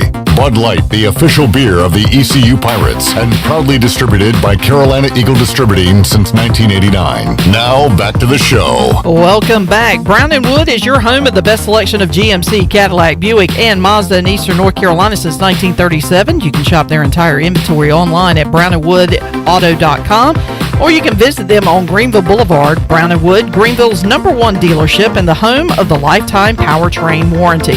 And congratulations to Cleese Smithwick of Greenville, picked up a shrimp taco lunch courtesy of Chico's. Grab your amigos and head to Chico's. Enjoy your favorites like shrimp tacos, steak and chicken fajitas, burritos, enchiladas, ACP, and more, plus ice cold cervezas. And Chico's famous margaritas are always available. For Mexican food and fun, it's gotta be Chico's. Now let's head back into PRL. Are you out of breath? PRL. PRL. Ooh, that southern accent. That one kicked in. PRL. I think Clee needs to write like a musical about his life and call it Clee. Oh, boy. Oof. I mean, what lane are you in, son? Stop disrespecting me, bro. You got that, don't right? Do that. Glee. Yes, but you reached so hard for that, you pulled a muscle. Yeah. Jeez. All right, I'm going to read this text on the air. I don't know if it's... Is it about me? If it's okay to share, but it's too funny not to. I just got a text from Jeff Charles. Are you serious? And he said, well, first of all, hit the end of that interview one more time real quick, Shirley. Okay, hold on. I got to pull it up now. Jeff Charles had a great interview with Mike Schwartz, and there's a lot of great stuff that came out of it. We talked about his the people that molded him into the coach he is today and his culture at Tennessee, all that. But one thing really stood out to me, and that was the very end of the interview. Do we have that, yep. Shirley? Okay, here we go. Conversations for the next few years, so we really look forward to working with you and getting your family here to the city. And again, thanks so much. Thanks, Greg. I appreciate it. All right, so come on, Mike. No, let's give him a break. First meeting, he's meeting a lot of people. That's true. Meeting a lot of people. names being given to him today. And Jeff Charles has a sneaky good sense of humor. I think you hear it from time to time. But he said, Jeff Charles just said, Greg Charles has a good ring to it. I'm legally changing my name. Greg the voice. Greg Charles. Greg the Hammer Charles. So there you go. He's on board. Now, I will not call him Greg. Why not? Because A, my respect level, and B, I'm kind of scared of Jeff Charles. Respect level, if he goes through the process of changing his name. If he changes it legally, I will do that. But like Wednesday, when I talk to him again and his name is still Jeff, I will not call him Greg. His name is Jeff. His name is Jeff. You hear? Are you listening, Michael? Are you listening, Michael? Mike Schwartz, the hire, I'm liking it more and more, although a minor setback today, calling Jeff Charles Greg. Yeah, minor setback for a major comeback, though. But I'm making my pros and cons Michael Schwartz big board, and there are more pros than cons right now. I think there's actually a BOT meeting tomorrow about... Oh, no. Oh, no. Steve and I go tweeting, there is a BOT meeting. No, I'm just kidding. Joe Gilbert and Greg Charles will be there to talk about Mark Schwartz.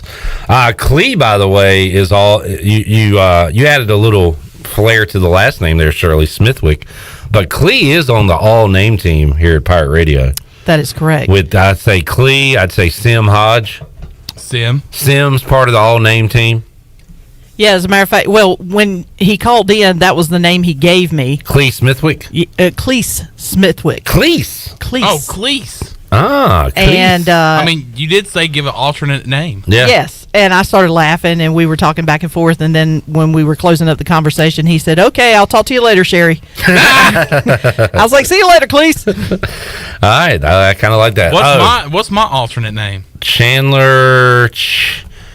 Chadler? Chad, yeah, Chadwick. Just Chad. Chad. Mm-hmm. Champ. Champler. Charles? Greg? What? Well, I mean, Troy called you Chad for forever, so 3 years. The first 3 years I was yeah, here. you might as well. You might as well stick to Chad. After 3 years, I said, "Hey, look, buddy, it's not Chad. It's not Chad." What do you mean? I've been here for 3 years, bud. What do you mean? I've been Now, calling you that. see, the thing is that when the client was calling me by the, I just felt bad because, and I didn't want to upset the client, so Yeah. I never corrected him. First now, but if it was Troy and he called me Sherry, I would correct him. The first time I quickly. noticed we had a problem is I saw Troy with his boys in a restaurant here in town. Went up to him and he introduced the boys to me as Chad. He said, "Hey guys, this is Chad. He interns with us." And you're like looking behind you, like, and I had to literally go, "Boys, my name's not Chad." that is embarrassing. And that's hilarious. All right, Mike P is a funny guy. He has a quote on Facebook Live, and it says it's a quote from Mike Schwartz. And it says, "The thing I'm most impressed with are the people I've met so far in my short time at ECU. People like Greg Charles." End quote. Major beef to start off the career here in East Carolina with Jeff Charles, who's probably the most likable person in The guy that's ECU been around the history. longest. The guy that's been around the longest and probably the most likable person in ECU history. Yeah. Has beef with him. And that's not good. By the way, that was Billy Weaver, and he said that we have to call Chandler Chabandler Bong from now on. Chabandler Bong? Chadandler Bong. Chadandler Bong. I like that. It's from it's a Friends reference. So Chandler was Chandler Bing. Where I got my name from. I kind of like Chadandler. Chadandler Bong. That is a cool name. Chadandler. It kind of sounds like that Key and Peele sketch where Hey, Ron. Hey, Ron, he'd call you Chadandler. Chadandler. That's a cool name. It's like I have Chandler and Dan in the middle, like Chadandler. Steve tunes into our program, but he's really missing Travis D and Ellerling. Travis D. Travis E. Travis D and Ellerling. Ellerling. Oh, that's great. Ellerling. Too many Ellering. Ellering. Okay. Ellering. Fair enough. Okay. All right. Well, I'll tell you what, we took that mistake by Mike Schwartz and ran with it. Hey, look, we turned it into 20 minutes of our show, so, can't argue with that. Chad tweets in a GIF. There's a GIF or a GIF. I call it a GIF. I call it a GIF. I've heard people call it GIFs. I say GIF. Do you say Ryder Giles or Giles? Oh. No, I say Giles. I do as well. But when it comes to, see. Do you call our intern Gene or Geen? Geen. Geen. We call him Geen. Yes. Are you into that? Okay. Yeah, we call him I call him Geen. Geen. Shout out to Geen Briggs, our intern. Chad has a gift that he posts that says, "My name is Jeff." Okay, I like that. There is a gift. My name for is Jeff. everything. And Chad also says Chad is a great name, according to Chad. Well, as long as your name is Chad, not Chandler. Correct. I tell you what, let's take a break. We'll come back because Smitty has arrived. We'll talk some ECU baseball with Tyler Smith, who joins us inside the Pirate Radio studios. More to go on a Thursday edition of Pirate Radio Live. We're back with you after this.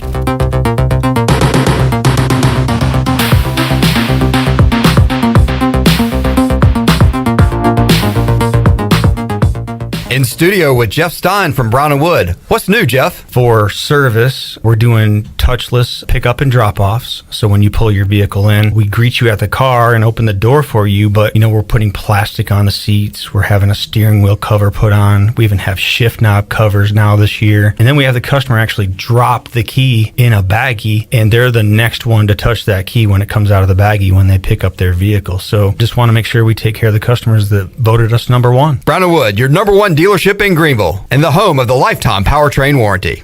I can't think of anyone who doesn't love a clean car, but how often do you actually go to the car wash? Does it take too long, or maybe it's just not a very nice place? Tommy's Express changes everything. Our wash is bright, inviting, clean, and fast. I love the flat conveyor belt. So easy to pull onto, much smoother ride, and safer for my car. And when you join Tommy Club, you can wash as often as you like for one low monthly price. I save money and time. We're Tommy's Express. At the corner of Greenville Boulevard and Red Banks Road, Greenville.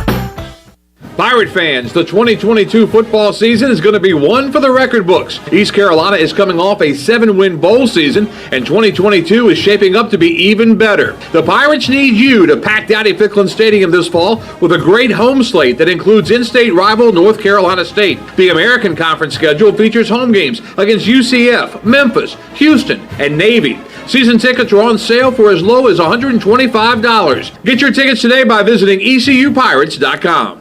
Before anyone walks into your business, the outside is what they see. Make sure your first impression is a good impression with the right curb appeal. Hi, this is Daniel Andrews from Dan Andrews Lawn Service. We specialize in making your business look great. Let us handle all your professional landscaping needs. We do it all so you don't ever have to worry. Residential services are also available. Call us today at 717-8006 and we'll come out and give you a free quote. Taking care of your landscaping needs is all we do, and we've been doing it for over 20 years. You can trust our reliable team at Dan Andrews Lawn Service, covering all of Eastern North Carolina.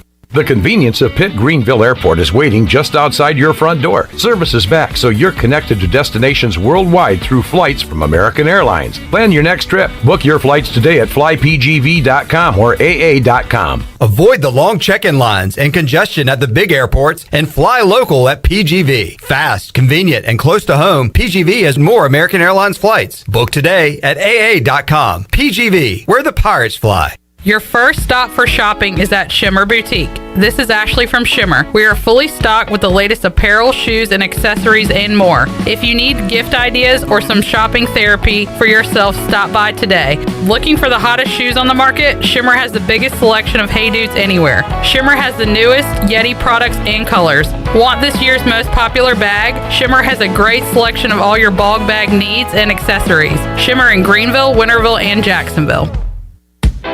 The Buccaneer Music Hall is your beacon of music in the land of Pirates and ENC. Open 7 days a week from noon until 2 a.m., the Buck features live music every night of the week. Tuesday is karaoke with DJ Captain Morgan. Wednesday is acoustic night. Thursday is the DJ dance party. And Friday and Saturday nights, it's live bands. Check out the Buck's Facebook or Instagram page for more information. The Buccaneer Music Hall. We'll see you at the Buck. When I need jeans, I order online because I know exactly what I want. They have just one moving part, and if there's something wrong, I exchange them. Buying a vehicle, especially pre-owned, is way different. Lots of moving parts. You don't want to get stuck. For a worry-free purchase, visit Phelps Chevrolet. We've been here in town a very long time. You know us. You know we stand behind everything we sell. Phelps Chevrolet in Greenville. Come get you one. This is ECU head baseball coach Cliff Godwin, and you're listening to Pirate Radio, the voice of the Pirate Nation.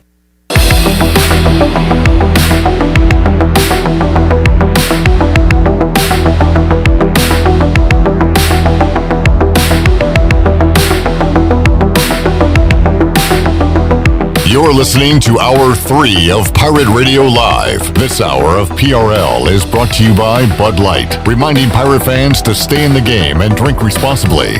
Bud Light, the official beer of the ECU Pirates, and proudly distributed by Carolina Eagle Distributing since 1989. Now, back to the show. Welcome back to the show. It was a good day on the stock market as the Dow was up 349 points at 34,707. The NASDAQ was ahead 269 and closed out the day at 14,191, and the S&P was up 65 points at 4,520. That's your Wells Fargo Advisors financial report.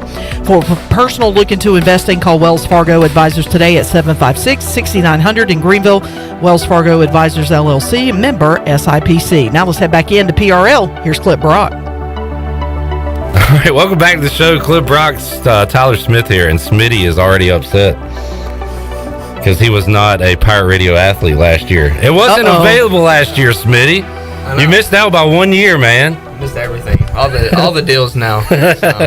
No, it is cool, and I tell you what, as you know, Tyler, all you guys are great dudes, and we talked to you, we talked to Bridges and Colmore, but for this year's team, our Pirate Radio guys are Zach Agnos, who could talk to a brick wall, probably. Yeah, all day.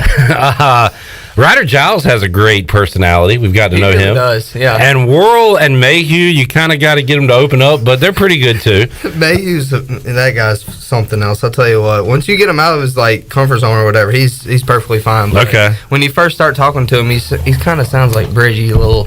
So no, yeah, he's a funny dude. That has been awesome for us, and I'm sorry you missed out by 1 year. Yeah, it's all good. It's good seeing him come in here though. We'll get you a shirt. You want a shirt? Yeah, I want a all right. shirt. We'll give him a shirt. The jungle vibes. All right, we'll see if we got one for Smitty before we get out of here.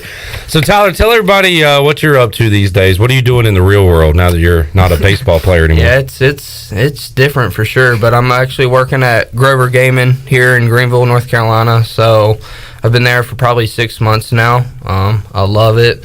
It's kind of like what Bridgie and Cam do, but they're in Norcross, Georgia. But other than that, just working, and I'm actually starting to coach travel baseball. Oh, nice. On the weekend. So this weekend's my first tournament, so we'll see how that goes. Good deal. Who are you coaching with? The Game Time Prospects. Okay. So it's the 13-year-olds, and I think we start out at Snow Hill, somewhere in Snow Hill, first game on Saturday. So sweet. We'll see how that goes. So you is this something you wanted to get into? Is it just kind of something to keep you busy? Like what, is coaching in your future, you think? I mean, I would like to coach. I always told myself I wanted to be a high school football coach because I love football. But okay. I mean, once they asked me if I wanted to do this, obviously I said I want to because I could see myself being a high school coach or travel coach eventually. So good deal. I accepted it as soon as they asked. You play football in high school? I did. Quarterback. Yeah. Slinging around. Were you good? A little bit, even though it was 1A baseball, 1A football. Did you get any offers or anything? It was like D3. An offer is an offer. But, yeah. I loved it, though. That's good. Tyler Smith joining us. Tyler, how weird is it now? Are you kind of over it now that you're not out there playing with the guys, practicing all that? Is it strange? It is strange, especially when I go back to the games. I feel like I get more stressed out in the stands than I did last year, just sitting in the dugout. So last year I knew that was my last year, so I could just enjoy it and have fun and do a little, I don't know if Coach C calls it clown stuff, but we did that sometimes just to make it more enjoyable and everything. So, but yeah, it is strange, that's for sure. It sounds like, and you were you the inventor, the creator, the founder of the birdhouse? Or? Yeah, I was, but they're doing their own thing. I see it every once in a while, but it sounds like Cooch is involved in all that stuff too, right? Like there was a sledgehammer. I saw a sledgehammer, a hockey stick. Yeah. I saw a PB&J sandwich getting shoved in Moylan's face last night. I missed that one. Yeah. All right. But no, I don't know. They got cowboy hats too, so. Yeah, Zach Agnos broke out the cowboy hat. He claims that. Speaking of Zach, hit 93 last night. Came in relief and pitched great. And you mentioned it too off the air. Ryder Giles starting on Wednesday. Two-way U. They want to make it a thing here, Tyler. And that was pretty impressive from those guys. No, yeah, it was. Especially, what you're going to get out of Ryder. Zach coming in there, and I saw on Twitter where he hit 93. So I texted Jake, his older brother, and I was like, where did this come from? And he said he's trying to be like me. So it was funny. No, it was good seeing him. He looked really good. He looked sharp. And on that note, he's got such a fun personality. But when he gets on the mound, he kind of changes. And he even said after the game, I guess I got a little bit of Jake in me, that bulldog mentality. I saw him on that punch out where he went doing something with his arms and every little fist pump. So no, it was good, even though it was raining and everything, just to get the guys going over there with a little more energy. It was good to see. 2 wins in a row, Smitty, but the 12-10 mark, not where we hoped or even thought East Carolina would be at this point in the season. Still a lot of baseball left, but I don't know. What's your take? You think this team hits their stride? Conference play coming around? We've seen you guys kind of roll through conference before. So I think we'll be fine. Once we start getting everybody, I don't know. Oh God, I messed up on this one. To be honest, I think we'll be fine. There's a lot of people out there that don't know what goes in and out every single day. And with Coach Godwin and Coach Palumbo and Ncaa and everybody, they know what's best for the team, and they're going to throw out the best 9 every single game. So I mean, obviously you're going to have people who doubt us, and that's how it's always been since we've been here. So we'll just continue to show them what ECU baseball is about and doing it the right way. So I think we'll be fine. People just need to stop freaking out. Cliff Godwin hates the noise. He hates the polls. He hates all that stuff. And, you know, as an East Carolina guy, like, we seem to be better no matter the sport as the underdog. And maybe now that the Pirates have lost a few, that could help them out somehow in the long run. I don't know how much of that mental psychology stuff figures in, Tyler, but it does always seem like East Carolina's better as the underdog than the favorite. You know what I'm saying? No, yeah, I agree. So it was like my freshman year, we were ranked 8th, and then we didn't even make a regional tournament or anything. And then we started going back to what the culture was all about all the way up until I finished, and they're still doing it. But like you were saying, we'd rather be the underdog or not ranked or anything and just go out there and show them how Pirate baseball, blue collar, the way we play and everything. So how about the pitching so far, Tyler? What has stood out to you, and who are some of the guys that have Who are some of the guys that have stepped up and need to step up on this pitching staff? No, Cooch. He's like we were talking about earlier. He's been really good, and then Sailors. I mean, obviously he had the struggles the first 2 outings, but then out of the bullpen, he's been lights out. He's been awesome. Spivey, he's really done a great job this year. He just keep doing what he's doing right now, and everything will work out. And then you got Ryder, of course. I thought Danny Bill's been looking pretty good too out there. Skyler. Once everybody just starts getting in a rhythm, it just takes one outing, and then like you can just scoot on from there. So it was awesome to see from an offensive side last night, Josh Moylan get going. CJ Mayhew, from a pitching standpoint, we know how good he is, and he has not been his best, but you got to think at some point we'll see the old CJ Mayhew, right? Yeah, he's always had that bulldog mentality too, and I feel like he's going to be fine too. He just needs to go out there and continue to do his thing, and I don't want to just like act like he's pissed off the entire time. So, but yeah, he'll be fine. A couple of guys that have stood up from the offensive side. We knew it going into it, Smitty. That team you had with Norby and Francisco and Seth Cadell behind the plate. That's a lot of production to make up for. And we knew some names coming into this year. Names we didn't know, or I'll speak for myself. Jacob Jenkins Coward. We've seen quite a bit of Carter Cunningham. We knew the name Cam Clonch, but he's kind of taking a bigger role. Yeah. And then your catchers too, with McChrystal and the guys that are playing behind Newton right now and playing alongside Ben Newton at catcher. So a few names have kind of come out of the blue and look good for East Carolina. No, yeah, JC, he's looked really good. Also, like you're saying, you got a 3 mix of catchers right now, so that's good. You can put like whoever has, I guess, a better relationship, or they think they catch the pitcher better, you can throw them in there for that game.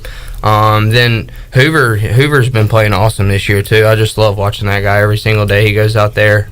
But even Starlin, I think he was injured at the beginning of the year, and he's looking really sharp. I saw he hit a home run last night too, and then obviously you have Amac and Bryson and everybody. So yeah, you just think weather's going to heat up, get into conference play. Maybe the bats get rolling a little bit. Yeah. No, I hope so. That's what we need it. Yes, sir. Yes, sir. Talking to Smitty, Tyler Smith joining us here inside the Pirate Radio studios. Shirley, we got one more. Let's take our final break. We'll come back. We'll wrap it up with Smitty, get his thoughts on what lies ahead for ECU baseball and more when we return on Pirate Radio Live. Back with you after this.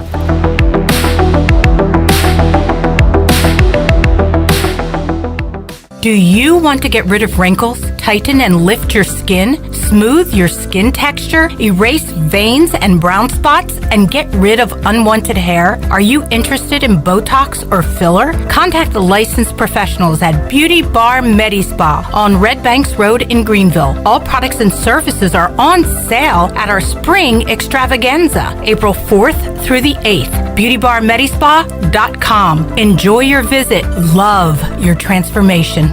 The celebration is on. Save the date for Saturday, May 14th, as the town of Farmville celebrates 150 years with a black tie gala from 7 to 11 p.m. Music will be provided by the Raheem Walker Project, and dinner will be served. Tickets are $75 per person or $650 for a reserved table for 8. All proceeds benefit the Farmville Chamber of Commerce, and to purchase tickets, call 753-4671. Save the date and enjoy a night out on the town at the Farmville Black Tie Gala, Saturday, May 14th.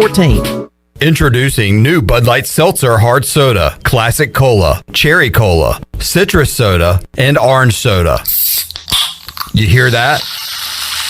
It's seltzer with a pop of soda, all with zero sugar. Bud Light Seltzer Hard Soda, the loudest flavors ever. Pick up some new Bud Light Seltzer Hard Soda at your favorite retailer today. Bud Light, proudly distributed by Carolina Eagle Distributing since 1989, and the official beer of the ECU Pirates. At US Cellular, we know you have a choice of wireless carriers. And while the other guys may limit your choice of free phones, at US Cellular, you can choose any phone from any brand for free. Plus, get unlimited data for just $30 a month with 4 lines. US Cellular, America's locally grown wireless. Terms apply. See uscellular.com for details. This is Brandon Tate, owner and operator of Atlantic Wireless, an authorized agent for US Cellular since 1997. Visit atlanticwireless.com to find the store near you. We go beyond the call. North Carolina State Parks is proud to announce that they have partnered with the Hometown Strong program. Our visitor centers are now equipped with public Wi-Fi to help kids with school. Remote learning has become a critical public health measure in maintaining social distance and continuing to educate our young people. Take advantage of Wi-Fi and a hike at Goose Creek State Park, or a day trip to the beach and access remote learning at Fort Megan State Park. For more information, visit hometownstrong.nc.gov. We know that juicy, cheesy, grilled to perfection burger sounds amazing, but it does sound like something is missing. Pepsi, baby! The yin to this burger's yang. Burgers and Pepsi go together like burgers and Pepsi. This perfect blending of flavors makes every bite of lettuce, every sesame seed on the bun, and every sip of that crisp, refreshing, ice-cold cola a journey to Foodtopia. Burgers, better with Pepsi. That's what I like. Is that the sound of an ooey gooey cheesy crunchy slice of P-I-Z-Z-A? Obviously, but as good as that sounds, we think it can get even better. Oh yeah, that's the sound of a freshly opened fizz-filled Pepsi. The only thing that can take this flavor medley of crunchy dough, mouth-watering cheese, and savory sauce to the next level. How about another bite? Pepsi and pizza sound like a match made in heaven and taste even better. Pizza, better with Pepsi. That's what I like. Chico's in downtown Greenville is celebrating 39 years in business all month during March with a special anniversary menu. Grab your amigos and enjoy blasts from the past menu favorites like Cancun oysters, chili dog, costillas, and the pollo limon. The celebration doesn't stop with your favorite Mexican food. Drop in for one of those famous Chico's margaritas in the bar or outside on the patio. Hurry in, the celebration menu ends March 31st. Chico's, where the fiesta never ends.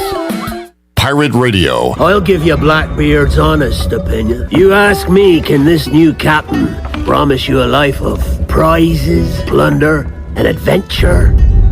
Aye. The voice of the Pirate Nation.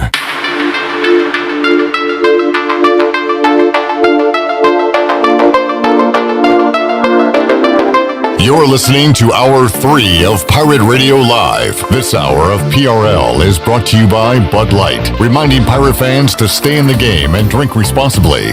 Bud Light, the official beer of the ECU Pirates, and proudly distributed by Carolina Eagle Distributing since 1989. Now, back to the show. Welcome back. Did you miss a show on Pirate Radio? Listen to all of Pirate Radio's archived local programming by subscribing to us on Apple Podcasts, SoundCloud, or Spotify. Subscribe today by going to the podcast app on your iPhone or Apple device and search for Pirate Radio Audio Archives. Now let's head back into the show. Here's Clip. Back with you for a quick minute. Tyler Smith, speed round here. Yeah. Smitty, who do you have winning it all in your bracket? I have Arizona winning it all. How you feeling? I think Houston might upset them tonight, so I don't know. I had them and Gonzaga in the final, the championship game. So, but yeah, you're looking good. All right, Pirates got VCU this weekend. NC State and then they'll begin conference play. 1-2 in a row. You think they can go on a little run here, Tyler? Hey, just taking it. It's a new season when conference starts next week, but we can't look forward to that. You just got to take it one day at a time. Can't look towards if you're going to host a regional, go to a regional, what seed you're going to be in the conference tournament. So the biggest thing now is like living in the present moment and taking it one day at a time. So that's the biggest thing I would take away from this year, especially being 12-10 right now. So, yeah.